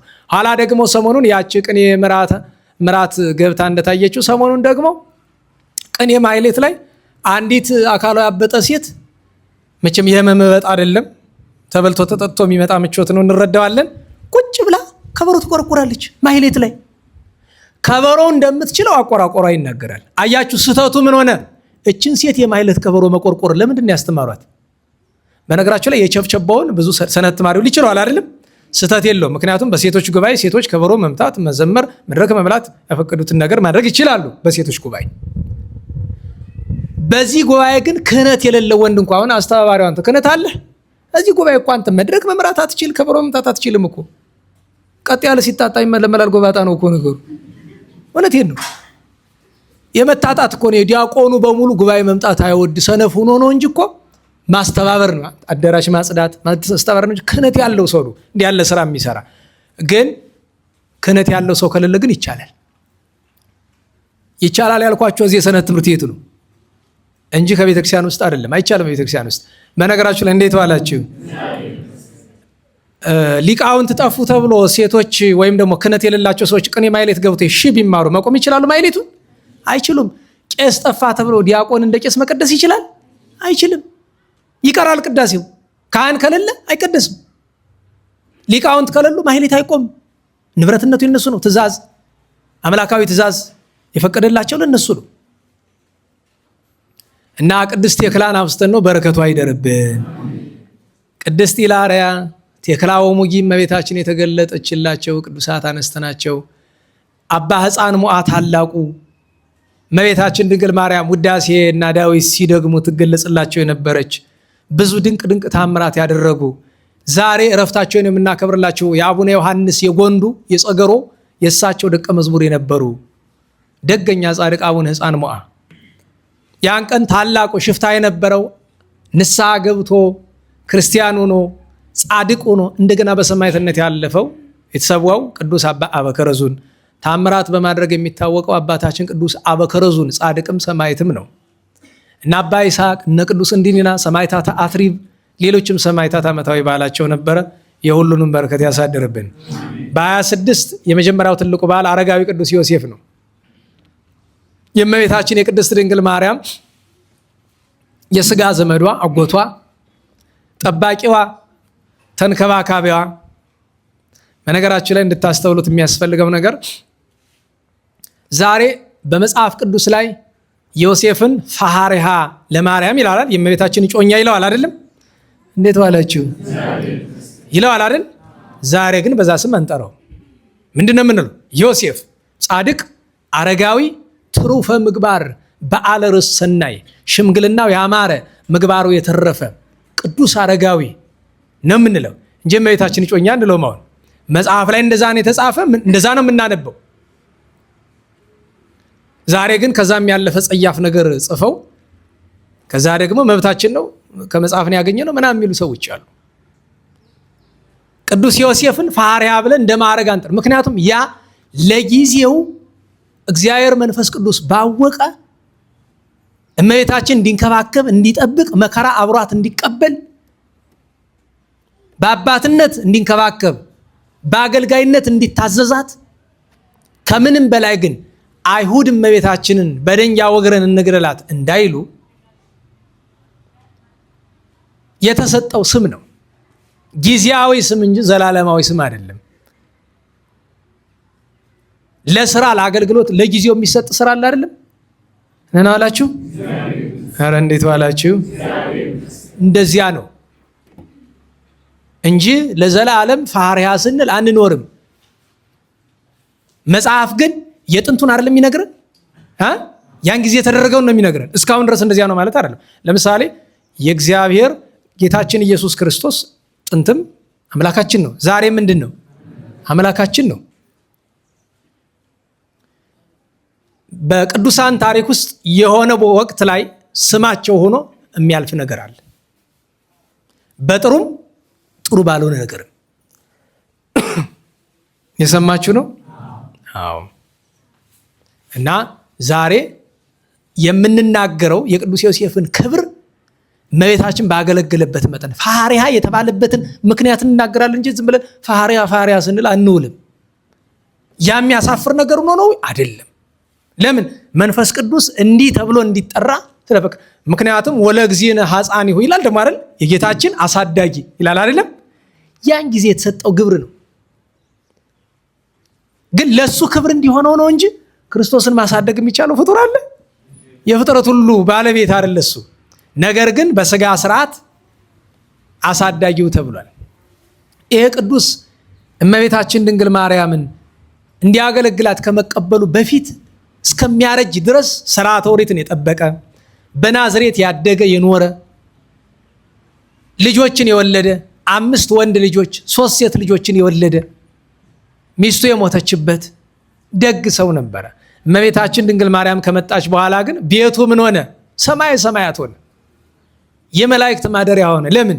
እመቤታችን ሊያገለግሏት የሚመጡ መላእክት በሱ ቤት ነበር የሚኖሩ። ኋላ ስትሰደድ 3 ዓመት ከመንፈቅ አብሯት ተሰቃየ። ከስደት ከተመለሱ በኋላም ከ10 ዓመት በላይ በናዝሬት ከእግዝእትነ ማርያምና ከጌታችን ከኢየሱስ ክርስቶስ ጋር ኖረዋል። ጌታ 16 ዓመት ሲሆነው በስጋዌው አረፈ። የሚገርማችሁ ነገር እንዴት ዋላችሁ? ዓለም ከተፈጠረ ዘመን ከተቆጠረ በእግዚአብሔር እጅ የተገነዘ ሰው እሱ ነው። መድኃኒታችን ኢየሱስ ክርስቶስ ስርዓተ ግዝዘቱ ላይ አብሮ ነበረ። ኋላ ምን አለ ጌታችን? ድስስ አደረገውና ይሄን በእጄ የነካሁት አካልህ ከቶውኑ ዳግመኛ መጥቼ እስከማስነሳ አይፈርስም፣ እንዲሁ ነው ይቆያል አለ። ዛሬም አለ። የት? ደብረ ዘይት። መቃብሩን የሚያውቀው ያለ ቅዱሳን ያውቁታል። በአይነ ስጋስ የሚያውቀው የለም። አረጋዊ ዮሴፍ፣ ኢያቄም ወሐና የተቀበሩበት ስፍራ አንድ አካባቢ ነው። እግዚአብሔር በረከቱን ያሳድርብን። ባጭር ለማድረግ ነው ብንተርክ ሰዓቱ በጣም ይሄድብናል። የዚያን ቀን ቅዱስ ጢሞቴዎስ ዘአልቦ ጥሪት ዓመታዊ በዓሉ ነበረ። እችን እንዳትረሱ። ስሙ ማን ነው? ዘአልቦ። አያችሁ፣ በቃ አንድ ሰው እንኳን ይቅርና መነኩሴ እንኳን ጳጳስ፣ ማናችንም ክርስቲያኖች ከተቻለን መሆን ያለብን ዘአልቦቱ ጥሪት። ታዲያ ገንዘብ አያስፈልግም ነው? ያስፈልጋል። ነገር ግን ብፁዓን ነዳያን በመንፈስ ገንዘብ ሰርተህ ታገኝና ገዳማት ትረዳበታለህ፣ ድሃ ታበላበታለህ። አንተ ግን እንደ ድሃ ትኖራለህ። እንደናባርቂውን በባዶ እግርህ አይደል? እንዴት ዋላችሁ? ጫማ እየገዛ ለሰው እያለበስክ አንተ ባዶ እግር መሄድ ምን ይረቅ? ደስ ይላል አይደል? በጣም አይ ጎንደር ስንት አባቶች ነበሩባት። ቅዱስ ጢሞቴዎስ ታዲያ ፈሊጥም ያውቃል። ርዕሳችን ምን ነበረ? በሐሰት ቅዱስ አትናቴዎስ የሱ መምህር ነው። ሐዋርያዊ አትናቴዎስ እና መናፍቃን አትናቴዎስን ማጥቃት ቢያቅታቸው ምን አደረጉ? አንዲት ዘማ ሴት አመንዝራ ሴት አመጡና ገንዘብ እንሰጥሻለን፣ ልጅሽን የወለድኩት ቅዱስ አትናቴዎስ ነው በይ ብለው አሏት። ገንዘብ ከሰጣችሁኝ ምን ችግር አለ አለች። ፍርድ ቤት አቆሙት። ታዲያ ትልቁ ችግር ያቺ ሴት ለገንዘብ ጓጉታለች እንጂ አትናቴዎስ መልኩ ምን እንደሚመስል አታውቅም። ብቻ ምን ብለዋታል? ከተከሳሽ ወንበር የሚቀመጠው እሱ ነው አትናቴዎስ ብለዋታል። ይህንን በመንፈስ ቅዱስ ማን አውቋል? ደቀ መዝሙር ቅዱስ ጢሞቴዎስ። ልክ ክሱ ሲጀመር መምህር አለው አትናቴዎስን፣ አቤት አንድ ጊዜ የማሳይ ነገር አለኝና አንተ አትሂድ፣ እኔ ወደ ተከሳሽ ስፍራ ልሄድልኛልና ሄዶ ተከሳሽ ስፍራ ቀጥ። ከዚያ አቁሞ አንቺ ይላታል እሷን፣ በእውኑ እኔ ከአንቺ ወልጃለሁ ምሎ ሲላት፣ እንዴ አንተ? አዎ አንድ ቀን መተህ እንዲህ እኔ ጋር አድርገህ ብላ ማዕት ነገር አለች። ከሳሾቹ በምሎ አፍረው ወጥተው ሮጫቸውን። እሷ አልገባት ምን እንደሆነ ሳቀ። እዛ ያለው ሰው ሳቀባት። ኋላ ብትጠይቅ አይ እሱ እኮ አይደለም አትናቴዎስ ማለት ያኛው ነው የተቀመጠው። እንዲህ አድርጎ መምህሩን አተረፈ። እሷ ግን በሐሰት ለገንዘብ ብላ መሰክረች። ኋላ በምጥ ምክንያት ያን ሁሉ ስቃይ እስክታሳልፍ ድረስ ማለት ነው። በሐሰት ቅዱስ ጢሞቴዎስ በረከቱ ይደረብን። ያን ቀን አባታችን ቅዱስ ፍሬምናጦስ አቡነ ሰላማ ከሳቴ ብርሃን በግሪክ ያደገ ጢሮሳዊ ሰው ያስተምረው የነበረ ወደ ኢትዮጵያ መጥቶ ዳርዳሩን ሲመለከት መከራ ደርሶባቸው 2 ሕፃናት ሆነው ኤዴሲዮስ እና ፍሬምናጦስ ለኢትዮጵያ ንጉሥ አይዛና ተሰጥተው አሳድጎ ከዛ ለልጆቹ አስተማሪ አድርጓቸው አበርሃ ወአጽብሃን አስተምረው ለኢትዮጵያ ብርሃን ምክንያት የሆነ ዋናው ትልቁ አባታችን ሰላማ ነው። የሚገርማችሁ ነገር ፍሬምናጦስ አይደለ ስሙ ያባ ሰላማ? ነገሩ ምን አለው? ጳጳስ ካህን አምጣልን ብለው ጻድቃን ነገስታት አበርሃ ወአጽብሃ ላኩት። እስክንድርያ ደርሶ ለቅዱስ አትናቴዎስ የተደረገውን ነገር በሙሉ ሲነገሩ ቅዱስ አትናቴዎስ ተገረመ። ከዛ ናስቲ ፍሬምናጦስ ናስቲ ወደ መንበረ ጵጵስና ይግባ አለው። ገባ። ቅዱስ አትናቴዎስ የክብር ልብሱን ውልቅ ውልቅ አደረገና ወገቡን ታጠቀ እና ፍሬምናጦስ ግራ ገብቶታል። ምን ሊያደርግ ነው ብሎ ንብቲራ ይዞ መጣ። እግር ማጠቢያ ውሃ ይዞ መጣ። ተንበረከከ። ተንበርክኮ አጠበው። ደህና ዋላችሁ። ጌታችን በቅዱስ ዮሐንስ ወንጌል ምዕራፍ 13 ምን ይላል? አንተ ሙሰ ትብሉኒ ሊቀነ ወእግዚእነ፣ እናንተ መምህር ጌታ ትሉኛላችሁ። ወሰናይ ትብሉ ስመ ከማሁ አነ፣ በጎ ብላችኋል። አዎ መምህርም ጌታም ነኝ። ወሶበ እንዘ አነ ሊቀክሙ ወእግዚእክሙ ሐጸብኩክሙ ገሪክሙ፣ እኔ ጌታችሁ መምህራችሁ ሰው እግራችሁን አጠብኳችሁ። ከማውኪ አንትሙኒ ይደልወክሙ ተሕጽቡ እግረ ቢጽክሙ፣ እናንተም የወንድሞቻችሁን እግር ልታጥቡ ይገባቸዋል። ብፁዓን አንትሙም መገበርክምዎ፣ ስታወሩ ስትሰብኩት አይደለም ያደረጋችሁት ቀን እናንተ ንዑዳን ክቡራን ናቸው አላቸው።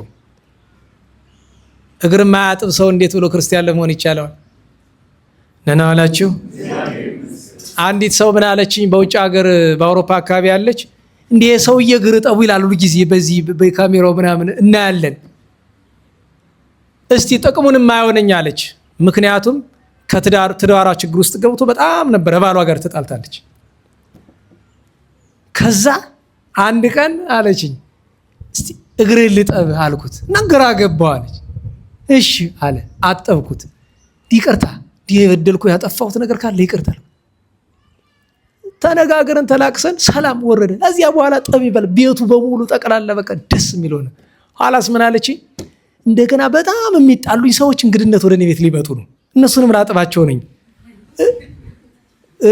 እርቅ ያወርድ እንደሆነ እጠቢያቸው ያወርዳል። አጠበቻቸው። ተላቅሰው ታርቀው ይሄው ፍቅር አንድነት ነው፣ ሰላም ነው። እስከዚህ ድረስ እኮ ኃይል አለው። በነገራችሁ ላይ እዚህ በፊት አልነገርኳችሁም? አንድ ጓደኛዬ የሚስቱን እግር ያጥባል። ሰምታችኋል? የማን እግር ያጥባል? ግን ችግር ነው ማለት እሷ በጣም ታስቸግረዋለች በጣም እና ለነፍስ አባቱ ሂዶ ነገራቸው። ከዛ እቤት የምታረገው ምን ነገር አለ? በጣም አታከብረኝም፣ ብዙ ነገር አለ እና አዝናለሁኝ ብሎ አላቸው። ምን ታረጋለህ ሲሉት አይ ማታ ማታ እግሯን አጥባለሁ አላቸው። አይ ወንድ አይደል ራስን ያወረድከው እኮ አንተ ነህ፣ በል ወዲያ አትጠባ፣ ተው ተከበር እንጂ እንደ ወንድ ሁን ብለው አሉት። ከዛ መጣና እኔን ጠየቀኝ። ምን ላድርግ ብሎ አለኝ። ቆይ እስቲ ደጎችን ላናገር ብዬ አጋጣሚ አንድ ቅዱስ ሰው መጡ። ምን ያድርግ አልኳቸው። አይ ካህኑ በበጎ አስበውት ይሆናል፣ ነገር ግን እግር ማጠብ ቢያቆም ትዳሩ ከጥቅም ውጭ ይሆናል። እንዴት? አይ ከቤታቸው ውስጥ ፍቅር አንድነት የጠፋ እሷ እዛ ችግር ውስጥ የገባች ከቤቱ ማን ስለገባ ይመስልሃል? ጸላይ ሰናያት እሱ የሚወጣ በምንድን ነው? በትትና ማጠብ ቀጥል ብለው አሉ። ሄጄ እጠብ አልኩት። አጠበ። 1 ዓመት ታግሶ አጠበ። ኧረ አምሽክ ብሎ ወጥቶ ጠፋ። ኋላ አንድ ቀን መጥቶ ሲነግረኝ ዛሬ በጣም ገርሞኛል። ምንድን ነው ሲለው ካላጠብኩ ሙቼ እገኛለሁ አለችኝ አለ እግርህን። ከዛ ጊዜ ጀምሮ እስካሁን እግሬን ታጥበኛለች አለ። በደስታ ማለት ነው። እንደዚያ ነው። ገብቷችኋል? ቢገባችሁ ነው ቢሻል። እንዴት ዋላችሁ? እና አጽበተ እግርጡ ቅዱስ አትናቴዎስ የአቡነ ሰላማን እግሩን አጠበ። ካጠበው በኋላ እንግዲህ አስፈቃዴን ፈጽምልኝ እባክህ ከደጋግ ደቀ መዛሙርት ጳጳስ አንድ ሰው ሹመ ስጠኝ ይዤ እሄዳለሁ። አይ ፍሬምናጦስ ከአንተ የተሻለ ማን ቅዱስ ይገኛል? አንተ ነህ ጳጳስ ምትሆን። እምቢ አለ። አይ ግድ ነው። ለምን ቢባል ቋንቋውን የምታውቅ አንተ፣ ባህሉን የምታውቅ አንተ፣ አገሩን የምታውቅ አንተ። ለዚህ ምክንያቱም ጌታችን ተናግሯል፣ የዘራ ፍሬውን እርሱ ቀድሞ ይብላ ብሏል መጽሐፍ አይደለም? አንተን አለው በግድ ሾሞ ቅዱሳት መጻሕፍትን ትርጓሜያትን ንዋያተ ቅድሳትን አስይዞ ወደ ኢትዮጵያ ልኮት ኢትዮጵያን እየዞረ ብዙ መከራ አሳልፎ ኢትዮጵያን ስላበራ ከሳቴ ብርሃን ተብሏል። በረከቱ ይደርብን። ታላቁ አባታችን አባ ሳሙኤል ዘደብረ ሃሌሉያ ለዲያቆናትም ለኔታም ጥቆማ እንዲሆናችሁ ጸሎት ዘአባ ሳሙኤል ለዛ አይረፈውን የሚለውን የደረሱት አባታችን አባ ሳሙኤል የደብረ ሃሌሉያ ናቸው። እንድታውቁት ደብረ ሃሌሉያ ማለት ወደ ኤርትራ ድንበር አካባቢ ያለ ትልቅ ነው። አቡነ ገብረ መስቀል ዘለጋሶን ያክል ታላላቅ ቅዱሳን የወለዱ የአቡነ አብየ ጊዜ እህት ልጅ ናቸው። አቡነ ሳሙኤል የደብረ ሃሌሉያ ያን ድርሰት የደረሱ እሳቸው ናቸው። ሊቅ ነበሩ፣ ገዳማዊ ቅዱስ ነበሩ። በአርያም ያሉ መላእክት ጓደኛ ያደረጓቸው ቅዱስ ነበሩ። እግዚአብሔር ሁሉንም በረከት ያሳድርብን። በ27 ሐምሌ 27 ቅዱስ አባታችን ሴት የአዳም ልጅ ነቢዩ ቅዱስ ሕዝቅኤል፣ ሐዋርያው ቅዱስ ዮሐንስ እና ሰማዕቱ ቅዱስ አሞን፣ እናታችን ድንግል ቴዎጲላ፣ ኢትዮጵያዊት ቅድስት የቅዱስ ላሊበላ ሚስት ቅድስት መስቀል ክብራ ዕረፍቷ ነበረ። በ28 ሐምሌ 28 በትዳራቸው በበጎ ትዳር የተመሰከረላቸው ቅዱሳን እንድራኒቆስና አትናስያ በአንጾኪያ በሶሪያ ምድር ሲኖሩ፣ በነገራችሁ ላይ ትዳር ውስጥ ላላችሁ ወገኖቻችን በጣም ትልቅ ትምህርት ነው። ተጋብተው ሲኖሩ በጣም ሀብታም ነበሩ። ምክንያቱም እሱ ወርቅ አንጥረኛ ነው፣ ብዙ የወርቅ ሀብት አለው። ታዲያ ሁል ጊዜ እንዲህ ያደርጋል። እኔ ገርመኛል። በረከተ ጦቢት በሉ እስቲ። በረከተ ጦቢት ሲባል ከሰማችሁ ጦቢት የሚያገኘውን ንብረት ከ3 ይከፍለዋል። አንዱን እጅ ለቤተ እግዚአብሔር ይሰጣል፣ ወይም 33% በእናንተ አቆጣጠር 33.3% ማለት ነው። አንዱን እጅ ለድሃ ያካፍላል፣ አንዱን እጅ ለራሱ ይወስዳል። እኛ ግን አስራት እንኳን ከ110% ለማውጣት ስንቸገር እነሱ እንደዚያ ነበሩ። እንድራኒቆስና አትናስያ እንደሱ ያደርጋሉ። ከዛ ማታ ማታ ምንድን የሚያደርጉ እንግዳ ሰብስበው ድሆችን ይሰበስቡና እግራቸውን ያጥባሉ፣ ያበሏቸዋል፣ ያስተኟቸዋል። እንዲህ ያደረጉ ሲኖሩ እግዚአብሔር 2 ልጅ ሰጣቸው። የመጀመሪያውን ልጅ ዮሐንስ፣ ሁለተኛዋን ማርያም አሏት። የወለዱ በ2 ዓመት ልዩነት ነው። ዮሐንስ በተወለደ በ2 ዓመት ልዩነት ማርያም ተወለደች። ለሱ 12 ዓመት ለሱ 10 ዓመት ሲሞላ አንድ ቀን እሱ ከስራ ውሎ ሲመጣ እናቲቱም ተግባር ይዛ ብትገባ ሁለቱም ተኝተዋል። የሆድ መማሟቸው ሆዴን ሲሉ ቆይተው እሱ ገና ቤት እንደገባ ሁለቱም ሞቱ። 2 ልጅ ነው ያለው፣ ሁለቱም በአንድ ቀን ሞቱ። ክርስትና የሚፈትን በዚህ ጊዜ ነው። አስቡት። ምጽዋት ይሰጣል። ከ3 1 እጁን ለቤተ እግዚአብሔር ለነዳያን ይሰጣል። ይጾማል፣ ይጸልያል፣ ድሃ ይወዳል። ታዲያ ይሄን ሁሉ ስላደረኩልህ ፈንታ ልጆቼ እንደዚህ ማንን አሰበው በዚያ ሰዓት ይላል መጽሐፈ ገድሉ? ኢዮብን አሰበው ይላል አይደለ? ከእግዚአብሔር ስዕል ፊት ሄደና ከጌታችን እግዚአብሔር ወሀበ እግዚአብሔር ነሳ፣ እግዚአብሔር ሰጠ፣ እግዚአብሔርም ነሳ፣ ስምህ ይባረካል። እንባው እየፈሰሰ ልብሱን እየቀደደ እናቲቱ ግን አልችል ብላ ቅድስት አትናስያ ከመቃብሩ ስትንከባለል በዚያ ወራት እነሱ ከሚዘክሯቸው ቅዱሳን መነኮሳት ሰማዕታት መካከል አንደኛው ቅዱስ አባ ዮልዮስ በህልሟ ተገለጠላት። ለምንድን ነው እንደዚህ ምቶኛ አላት። በራእይ ነው የሚታያት። ልጆቼ ሙተውብኝ ቀና በይ ይላታል። ቀና ስትል ዮሐንስና ማርያም በገነት ከቅዱሳን ጋር ደስ ብሏቸው ምን ትያለሽ አላት። ኧረ ለዚህ ነው ብንን ብላ ተነሳችና አንተ ወንድም ያለችው። በነገራችሁ ላይ አንድ ያልነገርኳችሁ ነገር እነዚህን 2 ልጆቻቸውን ከወለዱ በኋላ ለ12 ዓመታት ምንጣፍ ለይተው አብረው አይተኙም ነበር። ንጽህናቸውን ጠብቀው ነበር የሚኖሩ። ሄዳ ነገረችው። ይሄን ላደረገ እግዚአብሔር ምን ወሮታ እንክፈለው? ትምህርት በነገራችሁ ላይ ታስታውሳላችሁ? የዛሬ 4 ዓመት ነው 5 ዓመት የጥምቀት ቀን ተደርምሶ ያውሉ ሰው የሞተ ጊዜ ረሳችሁት? ትዝ ይላችኋል? ከሞቱት መካከል አንዱ የ4 ዓመት ሕፃን እንደነበረ ታስታውሳላችሁ? የ4 ዓመት ሕፃን የኛ የዝክረ ቅዱሳን ተማሪ ልጅ እንደሆነም ትዝ ይላችኋል? ረስታችኋል። አጣጣሚ ሚካኤል ላይ ነበራችሁ፣ ላስታውሳችሁ። ያ እዚህ የዝክረ ቅዱሳን ተማሪ የሆነ ልጁ ሞተ። የሚገርማችሁ ነገር ከዓመት ነው ከ2 ዓመት በፊት የ6 ዓመት ሕፃን ልጅ ከደረጃ ወድቃ ሞታበታለች። በሁለተኛው ዓመት ነው ይሄኛው ሕፃኑ ደግሞ እዛ ሄዶ ደግሞ የሞተ እና አንድያውን ጨርቁን ሊጥል ደርሶ ነበረ። ጨርቅ መጣል አይደለም ሌላም ቦታ ያደርሳል፣ በፍረድ አይቻልም።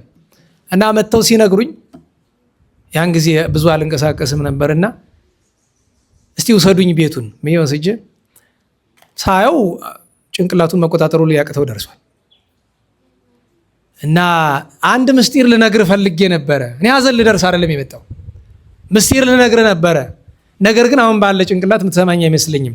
1-2 ቀን ተረጋግተህ ጠብቅ። ራስህ ላይ ክፉ ነገር እንዳትወስን፣ እምነትን እንዳይፈተን ቆይ ታግስ። ምነግርህ ምስጢር አለ። ከተወሰነ ቀን በኋላ አገኘሁትና የሆነ ነገር አወራን። እግዚአብሔር ይመስገን። ኋላ ጉባኤ ላይ ሲመጣ የነበራችሁ ልጆች ታስታውሱ እንደሆነ ከሚስቱ ጋር መጣ። ተነስ አልኩት። ተነሳ። ልጆች ስለሞቱ ይከፋል ደስ ይልሃል አልኩት። እግዚአብሔር የተመሰገነ ይሁን ደስ ይለኛል አለ። ለምን? ነገባው ነገር ስላለ ነው። እያችሁ ሀዘኑን ውጦ እግዚአብሔርን ወደ ማመስገን ተመለሰ። አሁንም መልካም ክርስቲያን ነው አለ። አሁንም አየዋለሁ እዚህ አይመቸውም አይመጣም እንጂ አለ። መከራ ደርሳ ስታልፍ ነው ሰውን ሰው የምታደርገው። ታዲያ ግን ተመስገን ያሏት ቀን ነው። ለዛ ነው በሰው ሲተርኩት ቀላል ነው። ኢዮብ ስንል ቀላል ይመስላል አይደል? መስማት ቀላል ነው፣ ማውራትም ቀላል ነው። ሲኖሩት ነው። እነዚህ 2 ሰዎች እንድራኒቆስና አትናስያ ይሄን ላደረገ ለእግዚአብሔር ዓለምን ትተን እንመንን አሉና ሀብታቸውን በሙሉ ለድሃ አካፍለው ከለበሷት ልብስና ከዕለት ስንቅ ውጭ ምንም ሳይዙ ወደ ግብፅ ወረዱ። እሱ ገዳም አስቄጥስ እሷን ከደናግል ገዳም አስገብቷት መነኑ 12 ዓመት። ከ12 ዓመት ምናኔ በኋላ እሱን ያመነኮሰው ጻድቅ ሰው አባ ዳንኤል ነው። ታስታውሱት ከሆነ የገዳመ ሲሃቱ ስንክሳር ለመጻፍ ምክንያት የሆነ ቅዱስ አባት ማለት ነው። ኢየሩሳሌም ሂጄ የጌታዬን ነገር ልሳለም ብዬ አለው። ሂድ ተሳለም አለው። ሲሄድ ከመንገድ ላይ አንድ መነኩሴ ያገኛል። የት ነህ? ኢየሩሳሌም። አይ እግዚአብሔር አገናኘን እንሂድ። ተሳልመው መጡ። ከዛ ናስቲ የአባታችን አባ ዳንኤል ላስተዋውቀ ብሎ ይዞት ይገባል። ሲመጣ አባ ዳንኤል ሁለተኛው መነኩሴ ትክክሉ ያየውና ለአባ እንድራኒቆስ እንዲህ ይለዋል። አባ እንድራኒቆስ አቤት፣ ይሄ ከኢየሩሳሌም አብሮ የመጣው መነኩሴ ቅዱስ ሰው ነው። ወደ ሌላ ገዳም ከሚሄድ አንተ ጋር አንድ ባትም አትቀመጡ ይለዋል። እሺ እኔማ ደስ ይለኛል ወድጄዋለሁ አለ። አብረው 12 ዓመት። ከ12 ዓመት በኋላ ያኛው መነኩሴ ሊሞት ይደርሳል። ኧረ አቁርቡኝ ይላል። አባ ዳንኤል ቅዳሴ ቀድሶ አቆረበው፣ አረፈ። ሊገንዙ ልብስ ሲፈቱ የ12 ዓመት ከአባ እንድራኒቆስ ጋር የነበረው ሴት ናት ለካ። ግን መልኳ አይለይም፣ በገድል ምክንያት ጠፍቷል። ግን ወረቀት በእጇ ውስጥ አለ። ብራና በእኛ ዘመን ወረቀት ነው። ግልጥ አድርገው ሲያነቡት አትናስያ ናት። እንግዲህ አስቡት፣ ከሚስቱ ጋር 12 ዓመት ኖሯል። በነገራችሁ ላይ አባ ዳንኤል ሆን ብሎ ነው አውቆ ነው እንደዛ ያደረገ። ምክንያቱም ሚስቱ መሆኗን አስቀድሞ አውቆ ነው አብራችሁ ኖሮ ያለው። በገድል እኮ ከአባ እንድራኒቆስ እሷ በለጠች። ለምን? የወንድ ገድል ነው ተሸክማ አይኖረችው። ሰውራ ከባሏ ጋር በንጽህና እንደዚህ ያኖራ። አባ እንድራኒቆስ ይህንን ሲያይ አልቅሶ ጌታዬ ሆይ ሚስቴን ሳላውቃት 12 ዓመት ሙሉ እባክህ ሸክፈኝ፣ እሷ ሄዳን የምላድርግ ብሎ አለቀሰ። ያው መተው ግብርማን መላእክት እየዘመሩ አሳረጉት። ሁለቱም አርፈዋል። በተቀደሰ ትዳር ውስጥ ምሳሌ ከሚሆኑ የአዲስ ኪዳን ጻድቃን መካከል እነዚህ ይጠቀሳሉ። በረከታቸውን ያሳድርብን። ትናንት ሌላኛው ታላቅ ቅዱስ ሰው አባታችን ቅዱስ አባ ፊልጶስ የደብረ ሊባኖስ አበምኔት ነው። አቡነ ተክለ ሃይማኖት ካረፉ በኋላ ለ3 ወራት ያክል አቡነ ኤልሳ የሚባሉ ጻድቅ ተተክተው ነበረ። ከዚያ በኋላ ግን ለ28 ዓመት የደብረ ሊባኖስ 3ኛ ጨጌ ወይም አበምኔት የሆነ አባታችን እሱ ነው። በኢትዮጵያ ታሪክ ኢትዮጵያዊ ሆነው ጵጵስና ኤጲስቆጶስነት ከተሰጣቸው ቅዱሳን አንዱ እሱ ነው፣ አባ ፊልጶስ ነው። ገና በ15 ዓመቱ በሰፈር የነበረውን ጠንቋይ ድል የነሳ እሱ ነው። ጠንቋዩ ሰዎችን ለማሳሳት ሰይጣን መጥቶ ስለሚያቅፈው እሳት አንድዶ እሳቱ ላይ ይቆማል፣ አያቃጥለው። አባታችን ግን ሰኔ ጎልጎታ ደግሞ ሰይጣኑን አባረረው፣ ጠንቋዩ ተቃጥሎ ሞተ። ልጁን ሰይጣን አድሮበት ታሞ ነበር። ሰኔ ጎልጎታ ይወድ ነበር። ያችን እየደገመ ድውያን ይፈወሱለት ነበር። በ15 ዓመቱ መንኖ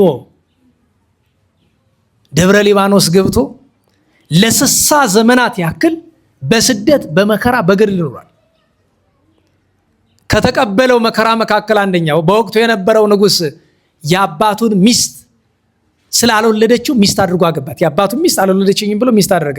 ያን ያደረገበት ምክንያት በስመ ካህን በስመ ደብተራ የአባትን ሚስት ካላገባ መንግስት ይጠፋባል ብሎ ይመክሩታል። የኛ ቤት መቼም ዙሪያው ብዙ ጻድቅ አለው፣ ብዙ ጠንቋይም አለው። ዛሬም አለ ብዙ ጠንቋይ፣ ምንም ተሸፋፍኖ አይሆንም። እውነቴን አለ አውቃለሁ ባይ።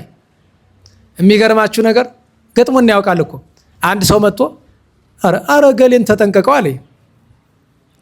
ጠንቋይ እንደሆነ አውቃለሁ በስመ ተማሪ ያለ ሰው። ለምንድን ነው ሲል የሆነ ነገር ሊያደርግ ሰው ጋር ሲያወራ ሰምቼዋለሁ። ምንድን እንደዚህ ናስቲ ነናላችሁ። ስማ መጀመሪያ ነገር የያዝከው ነገር እውቀት መስሎ ከሆነ ተሳስተሃል። ምክንያቱም እሱን ለመማር 3 ወር 4 ወር አይወስድም። ምንም ቅራቅም ቦሉ እናውቀዋለን። በነገራችሁ ላይ ደህና ዋላችሁ። በጎን ትምህርት አይደለም ክፉንም አይተነዋል። ባንሰራው በቤታችን ዙሪያ ያለውን የጥንቆላ ቅራቅምቦ በአይናችን አይተነዋል። ከጎኔ ቁጭ ብለው ወረቀቱን ብር የሚያደርጉ ምናምን፣ ግን የሚገርመ ነገር 2-3 ሰዓት በኋላ ተመልሶ ወረቀት ነው የሚሆን። እሳቱን በምትሃት በምናምን ሲያፈሉ እንደዛ ጠጠር ወደ ላይ ማንሳት አንደረብ ምናምን። አሁን እሱ ቁም ነገር አይደለም እኮ። ደህና ዋላችሁ። ትሪክ ነው እኮ። ትሪክ ይላል አለ ፈረንጅ። ማጂክ ትሪክ ሲባል ትሰማላችሁ። እንደዛ እኮ ነው። ሰይጣናዊ ስራ ነው። እኔ ልንገርህ እንደዚህ አይነት ነገር ልሞክር ብለህ ብትል በህይወት ላይ ፈርድሃል ማለት ነው። አዎ እንተዋወቃለን። አለቅስ ኧረ እኔ ውሸታቸው ነው ምናምን አይ ነግሬሃለሁ። በቃ አንድ ጓደኛዬ ደግሞ ነበር እንደዚህ ምናምን ሲሉት ከዘራውን ትልቅ የበራሽ ሽመል ታውቃላችሁ ይዞ በሩ ላይ ከአንተ ጥንቆላና ከዚህ በትር ማን የሚበልጥ ይመስላል? ይሄን ጥንቆላ የሞላ አናትህን ከሁለት ነው የምሰነጥቅልህ። ጠንቋይ ፈሪ ነው እኮ በነገራችሁ ላይ። ግን ደግሞ አትደፋፈሩ ማለት እንደዚህኛ የምናደርግበት ምክንያት በራስ በመመካት በምናምን አይደለም፣ ስለምንተዋወቅ ነው። አንደኛው እዛ እኛ አካባቢ የነበረው በዚህ በጥንቆላ የሚተዳደር መርጌታ ነኝ ባይ አንዲት ሴት መጣ ትሰድባለች። ዝም ብላ ሰዎች ኧረ እባክሽ ተይ፣ ኧረ በጭራሽ መሳደብ። ከዛ ምን ይሏታል? ኧረ እባክህ እንደዚህ ያለ ነው ምናምን ብሎ ሲላት አንተ ምንም አትችልም ውሸት ነው ምናምን አለች። እንግዲህ አስቡት፣ በመንፈስ ቅዱስ ተመክታ አይደለም። አትችልም፣ አልችልም፣ ችግር የለውም ብሏት ሄደና 30 ደቂቃ ቢቆይ ጥሩ ነው። ፓንትም አለበሰች፣ ራቁቷን ተመልሳ መጣች፣ እየጮኸች አበደች። ምክንያቱም ሰይጣን ማሳበድ አይችልም። መንፈስ ቅዱስ ከተለየው እውነተኛ ክርስቲያን ከሆንክ የማንም ጥንቆላ አንተ ላይ አይሰራም። እውነተኛ ክርስቲያን ግን ትሁት መሆን አለብህ፣ በትዕቢት አይደለም። መንፈስ ቅዱስ የሚያድር በትሁታን ላይ ነው። ያቺ ሴት በስንት መከራ ነው ሄዳነች። ምክንያቱም ጥንቆላ አይሰራም እኮ አይደለም፣ መስራትማ ለሚያምንበት ይሰራል። ሰይጣን ላደረበት ሰው ይሰራል፣ መንፈስ ቅዱስ ለተለየውማ ይሰራል። ግን ጊዜያዊ ምትሃት ነው። በእኛ ዘመን ሁሉ በየጸበሉ የሚሰቃየው ሰው በከንቱ ይመስላችኋል? አንዱ ላይ እንደዛ አይደለ? ይሄ በጣም ነው የሚገርም እኮ። ደግሞ ሰው በድህነት ሁሉ የሚቀና ሰው አለ እኮ። በረሀብተኛ ሁሉ ይቀናበታል። የሚቀናበት ቢያጣ ዘመን ሰው እና መጠንቀቁ ጥሩ ነው። መድኃኔዓለም እንዲህ ለሚያደርጉም ልብ ይስጣቸው እና ለሁሉም አባታችን አባ ፊልጶስ እንደዚያ አድርጓል። ከመነነ በኋላ ብዙ መከራ ከተቀበላቸው መከራዎች መካከል አንደኛው የአባትን ሚስት አታግባ ብሎ ስላለው ግርፋቱ፣ አካሉ ሲገርፉት አካሉ ተቆራርጦ በየመንገዱ ወድቆ ለቅመው በስልቻ ይዘውት ሂደዋል። ከሁሉ የሚያስገርመው ነገር ግን እናንተ መነኮሳትን ምቀጣችሁ በዚህ ነው ብሎ ልብሱን አስወልቆ ራቁቱን አፍረተ ስጋቸው ሴት ወንድ መነኮሳትን በከተማ እያዞረ አሳይቷቸዋል። የሚገርማችሁ መነኮሳት ደስ አላቸው። እናንተ አታፍሩም ብሎ አላቸው። አይ ፈልገን ብናወልቀው ያሳፍራል፣ ነውር ነው። ነገር ግን በክርስቶስ ስላመነ ስለሆነ እንዲሆን ነው። ስታራቁቱና ራቁቱን በቀራንዮ የተሰቀለው እግዚአብሔር ኢየሱስ ክርስቶስን አስበን ደስ አለን ብለዋል። የሚገርማችሁ ነገር የነዚህ መነኮሳት ትዕግስታቸው ድንቅ ነው ብሎ ተገርፎ አባ ፊልጶስ እልፍ ሲል ደሙ ጠብ ይላል ከአካሉ። ከኋላው አንድ አይና ወታደር ይከተለዋል። ኋላ እነዚህ ቅዱሳን ችሎታቸው ታላቅ ነው አለና ጣቱን ደግሞ ንክር አድርጎ አይኑን እንኳን ቢያደርገው ቦግ ብሎ በራለት። አስቡት፣ ሲገርፍ የነበረው አንዱ እኮ ነው። የቅዱሳን ራእይ ይገርመኛል። ከተአምራት ሁሉ የሚገርመኝ በትግራይ አሰድደውት እያለ በትግራይ አንድ ቅዱስ መኮንን ነበረ። ቀኝ ትከሻዋ ጀምሮ እጇና እግሯ ሽባ የሆነች ልጅ አለች። በጣም የሀገሩ አንደኛ መልከ መልካም ቆንጆ ናት። ነገር ግን ቁጭ ብላ ሲያዋት ለማግባት መኳንንት ይጠይቁና ብድግ ልትል ስትሞክር አትችልም። ሰውን የሚያነሳት እጅ እግር በቀኝ በኩል አይሰራም። በጣም አዝኖ ሲኖር አባ ፊልጶስ መጡ እና ሄደና አባቴ አንተ ቅዱስ ሰው ነህ፣ ስለ ክርስቶስ ባፈሰስከው ደምህ እማጸናለሁ ልጄን አድንልኝ አለው። እኔ ኃጢአተኛ ነኝ፣ ልጅህን ማዳን አይቻለኝም አለ። አባቴ በጸሎትህ እማጸናለሁ አለው። ታምናለህ አለው። አዎ አምናለሁ አለ። ደቀ መዝሙሩ አባ በኪሞስ ወይም የኋላው የዲማው አቡነ ተከስተ ብርሃን ነበሩና ቆስሉ የተገረፈው አካሉ በሙሉ ቆስሎ ደሙ ብቻ ሳይሆን መግል ጠብጠብ ይላል እና እራፊ ጨርቅ አንስቶ እዚያ ላይ ቁስሉ ላይ ነካ አድርጎ በዚህ ቀባታል። ያ ቅዱስ መኮንን አማኝ ነው። ይሄ እኮ ስለ ክርስቶስ ፍቅር የተቀበልከው ነው ብሎ እጇን ቅብት ቢያርጋት እጇ ዳነ፣ እግሯን ቢደግማ እግሯ ዳነ። ከዛ እባካችሁ ስጦታ ልስጣችሁ አለ። አይ ስጦታ አንፈልግም አለ። እባካችሁ ለገዳም ይሆናል ብሎ 50 ቁም ከብት ለማን ይሰጣል? ለአባ በኪሞስ ወስደ ለፊልጶስ ስጠው ተብሎ ነና ዋላችሁ። ከዚያ አባ በኪሞስ መንገድ ሲሄድ ገበያ ላይ አንድ ሰው ምን ይዘዋል? መጽሐፍ ቅዱስ። አንተ እሱ መጽሐፍ ቅዱስ ስንት ሸጥልኛል ይለዋል። በ50 ከብት ልለውጥ አለው። ጥጋበኛ ነህ ደግሞ አንተ ነው የሚል አይደልኛ ሰው በእነዚህ ብቻ ኧረ ስጠኝ ብሎ 50 ከብቱን ሰጥቶ መጽሐፍ ቅዱስ ይዞ መጣ። አባ ፊልጶስ ይህም በጸጋው እኮ ልጄ እኔን ከተከተልከኝ ጀምሮ ዛሬ ትልቅ ስህተት ሰራ አለው። አባቴ ምን አጠፋው ብሎ አለ። የመጀመሪያ ስህተትህ እኔ ሳታስፈቅደኝ ከብቶችን በመጽሐፍ ቅዱስ ለውጠ መጣ። ሁለተኛ ነገር ከከብቶቹ እንዴት መጽሐፍ ቅዱስን አስበለጥከው ብሎ አሉት። አባታችን ግራ አጋባህ። ዛሬስ እንዴት መጽሐፍ ቅዱስ ከከብቶች ጋር ይነጻጸራል? እንዴት እንደሚነጻጸር ላሳይ ነው። ግለጥ፣ የማቴዎስ ወንጌል ምዕራፍ 25 ግለጥ አለው። ገለጠ። እስቲ አንብበው አለ። ተርቤ አላበላችሁኝም ይላል። ያን ከብት የፈለግነው እኮ ድሃ ልናበላበት ነው። አሁንም ተመለስና ከብቶችን አምጣ፣ መጽሐፍ ቅዱስን መልስ፣ ከብቶችን አምጣ፣ ለነዳያን አካፍል። በፍርድ ቀን መጽሐፍ ቅዱስ ገዝተሃል ብሎ አይጠይቅህም። መጽሐፍ ቅዱስ መግዛት መልካም ነገር ነው። ዋናው ጥያቄ ግን ምንድን ነው? እንዴት ዋላችሁ? መጽሐፍ ቅዱስ የምንገዛው አንብበን ለድሃ ለመዘከር አይደለም። በቃ ሄዶ መልሶ ከብቶቹ ይዘመጣ ለድሃ ተዘከሩ። ሌላ ብዙም ታምራት አለው። እግዚአብሔር በረከቱን ያሳድርብን። ዛሬ ሰዓቱን እየፈራ ነው። ቅዱስ ታዲዮስ ፍልሰቱ ነው ዛሬ። ሰማዕቱ ቅዱስ ዋርስኖፋ ሰማዕትነቱ ነው ዛሬ። ጎንድ ተክለ ሃይማኖት ትልቅ ዓመታዊ ክብረ በዓል አለ። ጎንድ ተክለ ሃይማኖትን በ1442 ዓመተ ምህረት ተቀብለው ደቀ መዛሙርትን ይዘው በ1460 ዓመተ ምህረት የዛሬ 550 ምናምን ዓመት አካባቢ ማለት ነው ጎንድን የመሰረቱት አባታችን አቡነ ዮሐንስ። ሀገራቸው እስራኤል ፍልስጤም ነው። እስከ 50 ዓመታቸው በግብፅና በእስራኤል በገድል ኑረው ወደ ኢትዮጵያ መጥተው 450 ዓመት ተጋድለዋል። 50 ዓመት በየገዳሙ በደብረ ሊባኖስ ነበሩ፣ በደብረ ሳፍጅ ነበሩ፣ በደብረ ጸገሮ ነበሩ፣ በደብረ ገሮ ነበሩ፣ በደብረ ኤጎራ ነበሩ፣ በደብረ ሐዘሎ ነበሩ። በሁሉ የመጨረሻ በዓታቸው 3 አንደኛ 50 ዓመት ምድርን ሲዞሯት ኑረዋል። 50 ዓመት ከጠፈር በላይ ጸልየዋል። የመጨረሻው 50 ዓመት ግን ጎንድ ተክለ ሃይማኖት ነበሩ። አቡነ ተክለ ሃይማኖት መምህራቸው ናቸው የአቡነ ዮሐንስ እናዋላችሁ። ሰማችኋል አይደል? አቡነ ተክለ ሃይማኖት የአቡነ ዮሐንስ ደቀ መዝሙር ናቸው። ማለት አቡነ ዮሐንስ የአቡነ ተክለ ሃይማኖት ደቀ መዝሙር ናቸው። ጎንድን የመሰረቱት እሳቸው ነው ሳለ ግን የሚጠራ በማን ነው? በመምህራቸው በተክለ ሃይማኖት ስም ጎንድ ተክለ ሃይማኖት እንጂ አቡነ ዮሐንስ ናቸው የመሰረቱት። ብዙ ድንቅ ታምራት አድርገዋል። ታዲያ ለዛሬ ብዙ ታሪካቸውን ለመተረክ ሰዓት ስለማይበቃን አንዲቱን ታሪክ ብቻ ተርኬ ትምህርታችንን እንጨርስ። አባታችን ቅዱስ ሰው ዛሬ ክቡር ስጋቸው የሚገኘው በደብረ ኤጎራ ነው። ነገር ግን ያረፉ ጎንድ ነው። ጎንድ ያረፉ በ1611 ዓመተ ምህረት በአጤ ሱስንዮስ ዘመነ መንግስት ነው ያረፉት። ስጋቸው የፈለሰ በ1760ዎቹ መናኔ መንግስት ተክለ ሃይማኖት በጎንደር ነግሰው እያለ ነው። ከ157 ዓመት በኋላ ነው። ፍልሰታቸው የተደረገበትን ምክንያት ለመናገር ነው። ፍልሰታቸው መጋቢት 18 ነው። ዛሬ ረፍታቸው ነው። እንድታውቁት ጎንድ ተክለ ሃይማኖት ስጋ የሚበላ ወተት የሚጠጣ ዛሬ ነው። ዛሬ ውጭ የለም። በእርግጥ በስርዓተ ገዳም የትንሣኤም አለ የልደትም አለ እና አባታችን ጻድቁ በደብረ ኤጎራ እያስተማሩ እያለ የአካባቢው ሰው እሳቸውን ከስፍራው ማስወጣት ፈለገና አንዲት አመንዝራ ሴት አምጥቶ ነፍሰ ጡር ናት፣ ከእሳቸውን የጸነስኩ ብለሽ ክሰሻቸው አላት። ገንዘብ ልትቀበል እሺ አለች። ርዕሳችን ምን ነበረ? በሐሰት አትመስክር።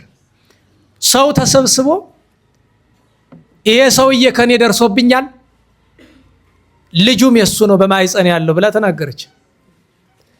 እና ትክ ብለው ተመለከቷት። እኔ ከእናቴ ማህፀን ከወጣው ጀምሬ የሴት አካል አይቼ አላውቅም። ለምን ትዋሻለሽ? ድጋሚ ልጠይቅሽ፣ እውነት ከኔ ነው አለ። አዎ እንኪያስ እግዚአብሔር ይፍረዳ በመካከላችን ብሎ ሲሉ ከሁለት ተሰንጥቃ ወደቀች። እዚያው ላይ ተነስተው እሳቸው አገሩን ሰዋ ይብቀልብህ እህል አይርባብህ ብለው ወጡ። ሀገሩ ከዚያ በኋላ 200 ለሚጠጋ ዓመት ሰው አይወጣበትም። ወረርሽኝ የመጣ ይፈጃቸዋል። ዝናብ አይዘንብላቸውም። ተሰቃዩ። መጥተው አባቶች ተመካክረው እዚህ በለሳ ጎንድ ተክለ ሃይማኖት ያለበት ደጎማታች እያለቀሱ ጻድቁ ይቅር በሉን እያሉ መቃብራቸውን ቤት ያገኙት ሲፈልጉ በኋላ መጨረሻ እረኞች ሲያወሩ ይሰማሉ። አንተ ከብቶቹን መልሳቸው አለ። አረ በዛ በአቡነ ዮሐንስ መቃብር ነው ያሉ ብሎ ይላል አንዱ። አሃ በሉ አሳዩአቸው። ስጋቸውን አፍልሰው ሄደው እዚያ ቢያስገቡት ያ ሁሉ መከራ ቀጣለላቸው። ጻድቁ ዛሬ በደብረ ጸገሮ እና በጎንድ በጣም ይከበራሉ። በጎንድ ተክለ ሃይማኖት ጎንድ ተክለ ሃይማኖት አይላፋት ቅዱሳት የተነሱበት ዛሬም ብዙ ቅዱሳን ያሉበት ትልቅ ገዳም ነው። የጻድቁ ገዳም ነው። በሐሰት በመስከር ዛሬ አንዳንዶቻችን ስንዋሽ እንደዚህ ስንጥቅ የምንል ቢሆን ኑሮ ትንሽ ሰው ይገሰጽ ነበረ። ታዲያ በሐሰት ስለመመስከር ለምን መናገር ፈልግ ካልኳችሁ እንዲሁ ባካችሁ፣ ቅድም አንድ ሰው የሆነ ጥያቄ ጽፎልኝ አየሁት። ውሸትና ማስመሰል እንዴት ላቁም የሚል ማለት ነው።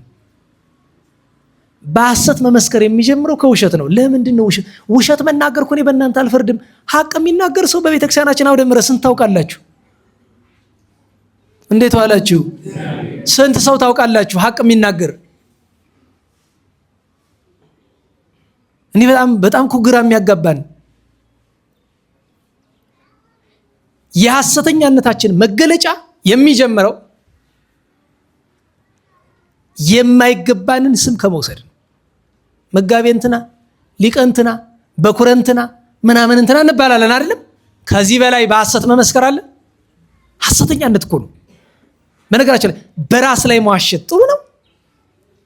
ለምሳሌ እንዴት ዋላችሁ? ስሜ ማን ነው? ዮርዳኖስ። አይበቃም? አልበዛም? እንዲያው ከዛ እስቲ የሆነ ስም ለምሳሌ ምን ይሻለኛል? ደህና ስም አምጡ እስቲ። መጋቤ ምናምን የሚል ወይ ሊቀ ምናምን የሚል። እኔ ሊቀ ምናምን መሆን እችላለሁ እንዴ? አትችልም በሉ እንጂ። ይኸውላችሁ የሐሰተኛነታችሁ መገለጫ እሱ እኮ ነው። አያችሁ፣ እኔ ፊት ለፊታችሁ ስላለሁኝ ዞር ስትል እኮ እንደምትለኝ አውቃለሁ። አንተ ታውቀለ ታማለህ እኮ። አይ ስታላምጠኝ ነው የምትለው አውቀዋለሁ። ባይሆን አንተ ተጎዳህ እንጂ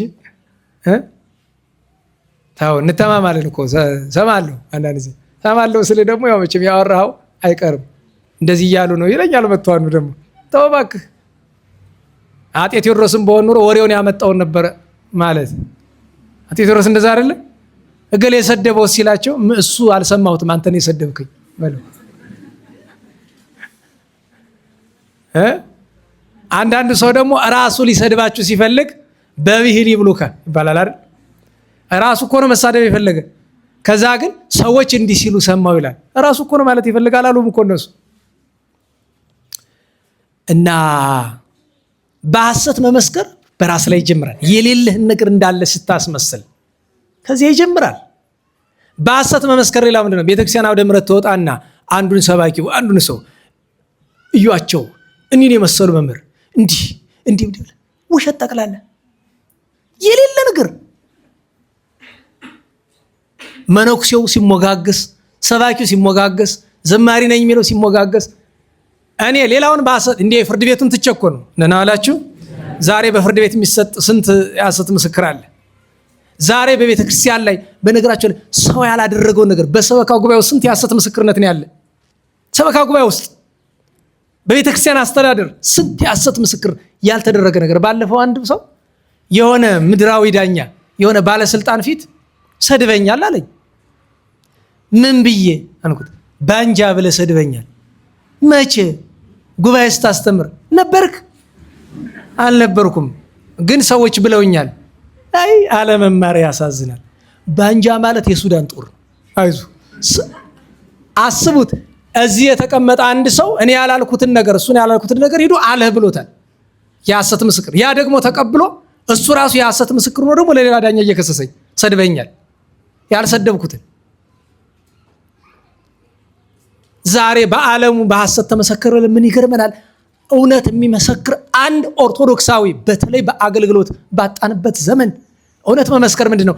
ቤተክርስቲያን መከራ እየተቀበለች ክህነት ይዘ አስተማሪ ነኝ ብለ የቤተ ክርስቲያንን መከራ አልናገርም ብሎ ዝም ከማለት በላይ የሐሰት በነገራችሁ ላይ እንዴት ዋላችሁ?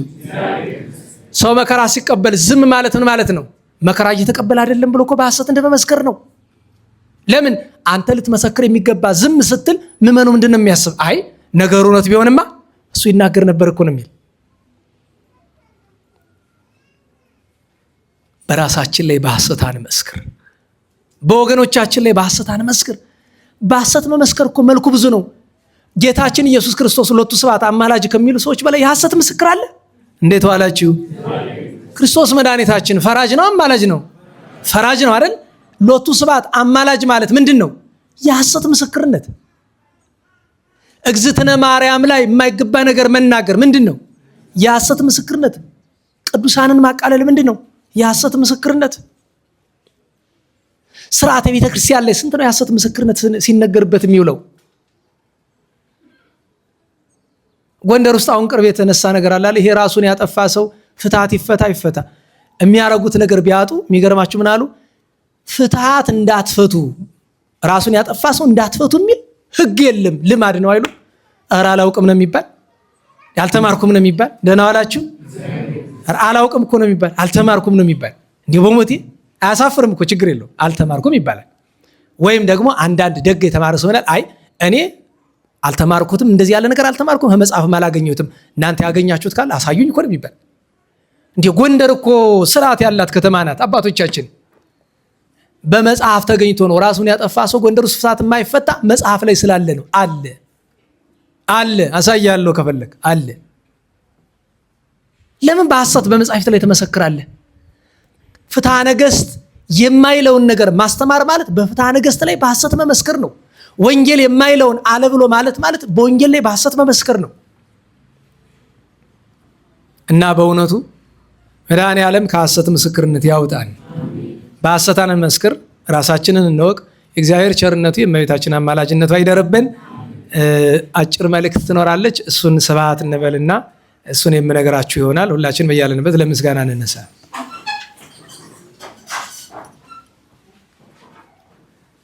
ስብሐት ለአብ ስብሐት ለወልድ ስብሐት ለመንፈስ ቅዱስ ስብሐት ለአብ ስብሐት ለወልድ ስብሐት ለመንፈስ ቅዱስ ስብሐት ለአብ ስብሐት ለወልድ ስብሐት ለመንፈስ ቅዱስ ስብሐት ለእግዝእትነ ማርያም ድንግል ወላዲተ አምላክ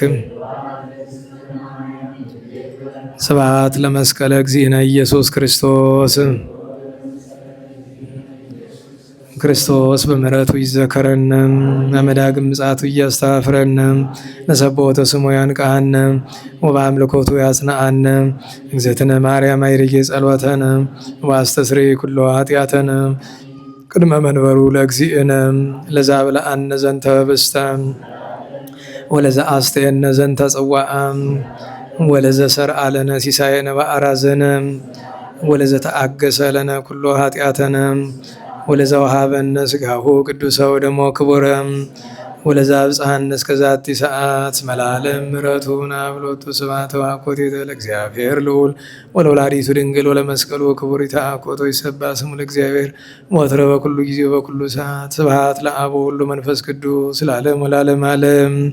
አውሎግሶን በእንተ አብ ወወልድ ወመንፈስ ቅዱስ አቀበት ለወጡ ቁልቁለት ለወረዱ ርጥብ ለተሰባቸው ለረቅ ለነደደባቸው ለረዱ ለተራዱ ለዘከሩ ላዘከሩ ስመ እግዚአብሔር ስመ ማርያም ድንግል ስመ ቅዱሳን ለጠሩ እግዚአብሔር አስበ ቅዱሳን ይሰብልን። ጸሎተ እግዝእትነ ማርያም እንበል። ሰላም ለኪ እንዘ ንሰግድ ንብለኪ ማርያም ምንነ አስተበኳኪ ማርያና የተማይጸነ ብኪ ሜንታና ምኪ ያቄ ማቡኪ ማይበረኔውም ድንግል ባርኪ ጸሎተ እግዝእትነ ማርያም ድንግል ወላዲተ አምላክ ታቤኑ ሲል እግዚአብሔር ተታሰይ መንፈስ በአምላኪው መዳኔ አስማሬ ማማላ መቱናው ሚዝስ ያስተበጹኒ ኩሉ ትውልድ እስመ ገብረ ሊታ ለብያቶ ቅዱስ ስሙን ወሳይሉኒ ለትውልደ ትውልድ ለለ ይፈርው ግብረ ኃይለ በመዝራይቱ ዘሮም ለለያብዩልና ለቦም ወነሰቶም ላይ የላን መናበርቲሆሙ አይቤሆሙ ለተቷን አስገሞም በረከቱ ለሩባን ፈኖ ወራቆሙ ለውላን ወተወክፎ ለእስራኤል ቆሊ ወዘከረ ሳይሉ ዚቤሎ ሙላበዊን ለአብርሃም ወለዘሩ እስከ ለዓለም ባረከነ ቅድስና ንጽህና እግዝእትነ ማይሰሪው ለሰይጣን አሞለ መድን ወለተ ብርሃን ኦ መዝገበ በረከት መዝገበ ቅዱሳት መዝገበ ንጽ መዝገበ ራእይ መዝገበ የዋሃት ባረክነ በእድኪ በከመ ባረኪ ወለኤፍሬም ፍቁርኪ በበረከተ ወልድኪ ወአቡ መንፈስ ቅዱስ ስብሐት ለአብ ወወልድ ወመንፈስ ቅዱስ ለዓለም ወለዓለመ ዓለም እንደ ቸርነትህ አቤቱ ማረን አቤቱ ማረን እንደ ምሕረትህ ይቅርታን ስጠን ይቅርታን ስጠን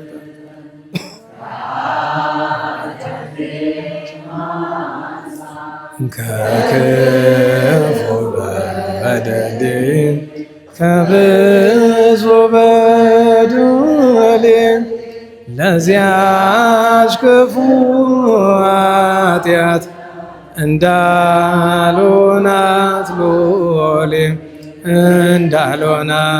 ሎሌ እኔስ አበሳዬን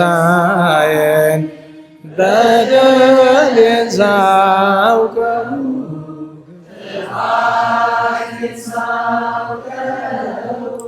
ከቶስ የሚያድነኝ ቸርነት ነው በጎነት ነው።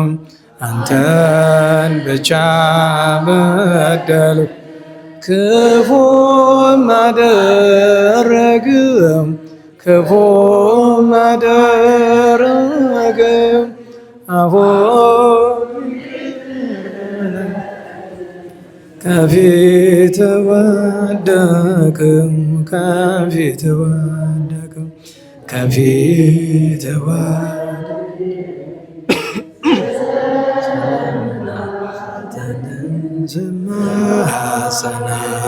ስማጸናተን መውደቄን ተመልከት አምላከ ብርሃን አምላከ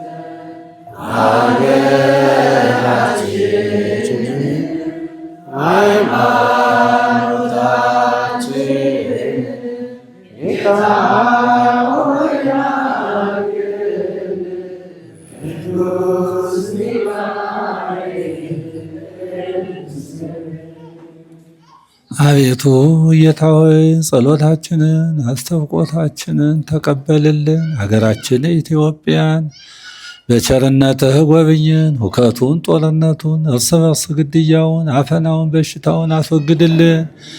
የሚዘንበውን ዝናመ ምሕረት ዝናመ በረከት ጠለ ረድኤት እንድታደርግልን ወራ ክረምቱን በሰላም አሳልፈ ለአዲሱ ዘመን በሕይወትና በሰላም ጠብቀህ እንድታደርሰን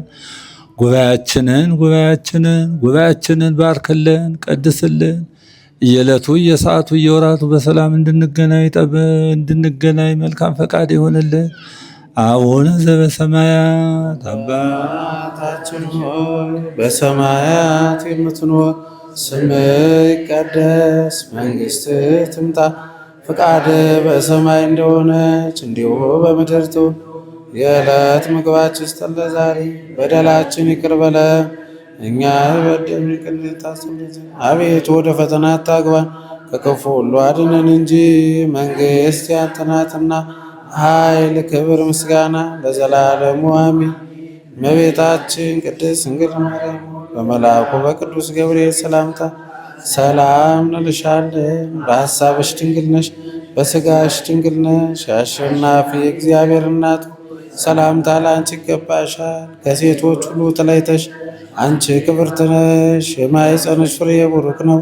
ጸጋን የተመላሽ ቅድስት ሆይ ደስ ይበልሽ፣ ልዑል እግዚአብሔር ከአንቺ ጋር ነውና ከተወዳጁ ልጅሽ ከጌታችን ከመድኃኒታችን ከኢየሱስ ክርስቶስ ዘንድ ይቅርታና ምሕረት ለምኝልን ኃጢአታችን ያስተሰርይልን ዘንድ ለዘላለሙ አሜን። ኩኑ ፍቱሐነ ወንጹሐነ ኩኑ ፍቱሐነ ወንጹሐነ ኩኑ ፍቱሐነ ወንጹሐነ ማጥያት እግዚኦ መሐረነ ክርስቶስ በላ 12 ጊዜ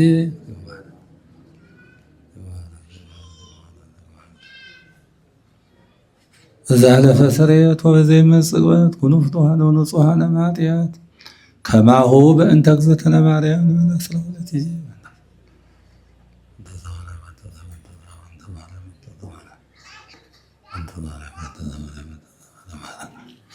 ኦ እግዚእ ኢየሱስ ክርስቶስ ሥራይ ኃጢአቴ ወኃጢአተ ኩሉ ሕዝበከ ማይሰራ ኃጢአት እግዚአብሔር ይፍታሕ። እግዚአብሔር ይባርክ።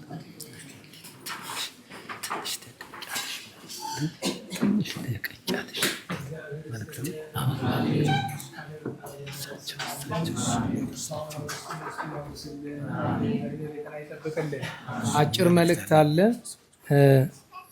እሺ አጭር መልእክት እኔ ላድርስና እሳቸው ይናገራሉ። አጭሩ መልእክት እንግዲህ ፍልሰታ ዓርብ ትገባለች ከነገ በኋላ ማለት ነው። የሌሊት ሰዓታት፣ የጠዋት ኪዳን ታምር፣ በአንዳንድ አድባራት ስብሐተ ነግ፣ በአብዛኛው አድባራት ደግሞ ቅዳሴ ማርያም ትርጓሜ አለ። ከዚያ ቅዳሴ አለ። ከዚያ የከሰዓት ምህላ አለ። ከነዚህ ሁሉ ጋር ግን አደባባይ ኢየሱስ ዣንተከል ዋርካ ደመ ሰማዕታት ላይ የሚደረግ ምህላ ታውቃላችሁ አይደለም? እንዲህ የምትችሉ ከአቅም በላይ ካልሆነ እንዲያው ባካችሁ ብዙ ልነገራችሁ ማንሻው ነገር አለ። ግን ያን ምህላ ጥቂት ሰዎች ናቸው ይዘውት ያለ። የጎንደር ሰው ኋላ ቢጎዳ ምክንያት የለውም። ለምን? መዳኛ ተብሎ ያ ምህላ ለሁላችን እንኳን ለጎንደር ለሀገር ለዓለም መትረፍ የሚችል ነውና እዚያ ምህላ ጠዋት ሲሆን በዘላቂነት ባይቻል ግን እችን 16 ቀን አደራ ብለዋቸዋል አስተባባሪዎቹ። ይህንን ያደራ መልእክት እንላለን። በተረፈ ያው የፍልሰታ እዚህ የረቡዕ ጉባኤም ጊዜም አይቋረጥም፣ ግን ተከታታይ እዚያኛው ጉባኤ ያለን የፍልሰታና እሱንም የሚቻላችሁ መሳተፍ ትችላላችሁ። ስለ አድርሽኝ ስለምን ሰዓት ስለሚመሽብን እዚያው በመደበኛው ጉባኤ ላይ የምንነጋገር ይሆናል ማለት ነው። ከዓርብ ጀምሮ ያው ሰው ስለመሸበት አጭር ከሆነ ይንገሩ። እንደምን ዋላችሁ። መምህራችን ሲያስተምሩት ከነበረ ላይ ነው ስለ ሥርዓተ ተክሊል። ለምሳሌ እኔ በሕይወቴ ዛሬ በ1972 ዓመተ ምህረት ነው ጋብዤ የፈጸምኩ። በዛ ሰዓት ሳገባ በዚህ እንዳሁኑ ማህሌታ ላይ አይደለም ያገባሁበት ደብረ ምሕረት ሰነቲ ሚካኤል በጣም የታወቀ እነ ይንታ ክቡር የተማሩበት መምህር ሆነው ያስተማሩበት እነ ይንታ ፍስሐ ልደታ ታውቋቸው እነ ይንታ የተባለ ቁስቋም ከዛ የተማሩበት ትልቅ ቦታ ነው። በዛ በኋላ ግን እኔ ያው የእንታ ሲያስተምሩት በነበረ በዛ ቦታ ነው እና እንደዚህ ማህሌትም አይደለም ምንም አይደለም። እንደዚህ ሸብ ይሄ ሁሉ ነገርም የለም። በስርዓት ብቻ ነው። ወተን እንኳን በአውደ ምሕረት ዘምሩልን እልል በሉልን የለም። ሙሽሮቹ ሰው ከወጣ በኋላ ነው የሚወጡ ተብለን እዛ ቆይተን ሰው ቤተክርስቲያኑ እስከሚሰናበት ቆይተን ከዛ በኋላ ነው ተነስተን ወደ ቤታችን ይሄን እና እንዲህ ያለ ስርዓት ነበር ሁልጊዜ። አሁን በመድረክ ላይ የሚነገረው ሁልጊዜ ምን ይመስለናል? ይሄ አዲስ የመጣ ነገር ይመስላልና አዲስ የመጣው ይሄ ሆ ማለቱ ነው። ይሄ የነበረው ስርዓት ግን በስርዓት እንደዚህ ብለን የቆየች መልእክት ለማስተላለፍ ነው። እግዚአብሔር ስማችን በሰላም ያስፈጽመን፣ ጉባኤያችን ይባርክልን፣ ያሰንትልን። እግዚአብሔር ይስጥልን፣ ቃለ ሕይወት ቃለ በረከት ያሰማልን፣ ለተስፋው ለርስቱ ያብቃልን። አስቡት ከ46 ዓመት በፊት በ72 ዓመት ጥንት ስርዓቱ እንዲያ ነበረ ነው። ምስክርነቱ አይታችሁታል። የትናንቷ ቤተክርስቲያን እንዲነበረች። ይሄ ዘመን ስርዓት ጥሰቱ ዘመን የወለደው ነው። ይሄ ምስክርነት ተግባራዊ ትምህርት ነው። በእድሜ በጤና ይጠብቅልን፣ አስጀምሮ ያስፈጽመን። ቸሩ መድኃኔዓለም እንቅፋት ሳይመታን እሾህ ሳይወጋን ኃጢአት ሳይሰለጥንብን በደልም ሳይገዛን የብርሃን መላእክት በፊት በኋላ በቀኝ በግራ እየጠበቁን ለጊዜ ወደ የቤታችን ለፍጻሜው ተስፋ ወደምናደርጋት መንግሥተ ሰማያት ከተከፈተች ገነት ከተነጠፈች ረፍት ከአባቶቻችን ርስት ሁላችን በሰላም ያደርሰን። ስብሐት ለእግዚአብሔር ልዑል ወለወላዲቱ ድንግል ወለመስቀሉ ክቡር ዕፀ ሣህል አሜን።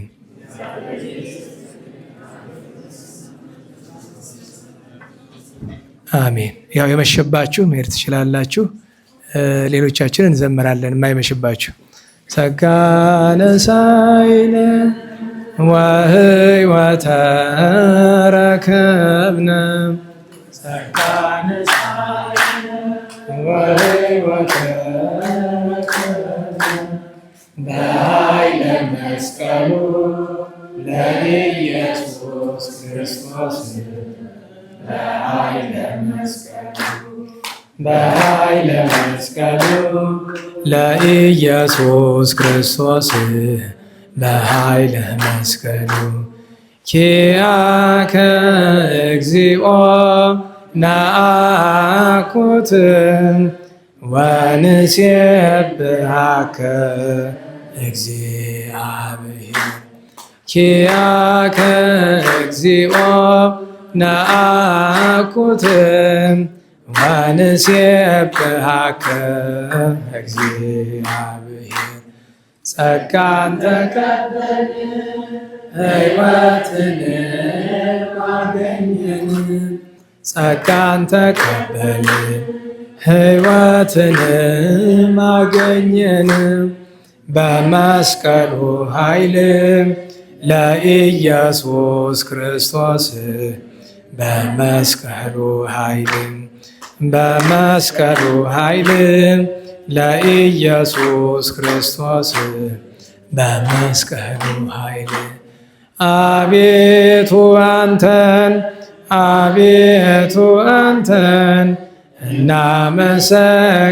እናመሰግንሃለን እግዚአብሔር አቤቱ አንተን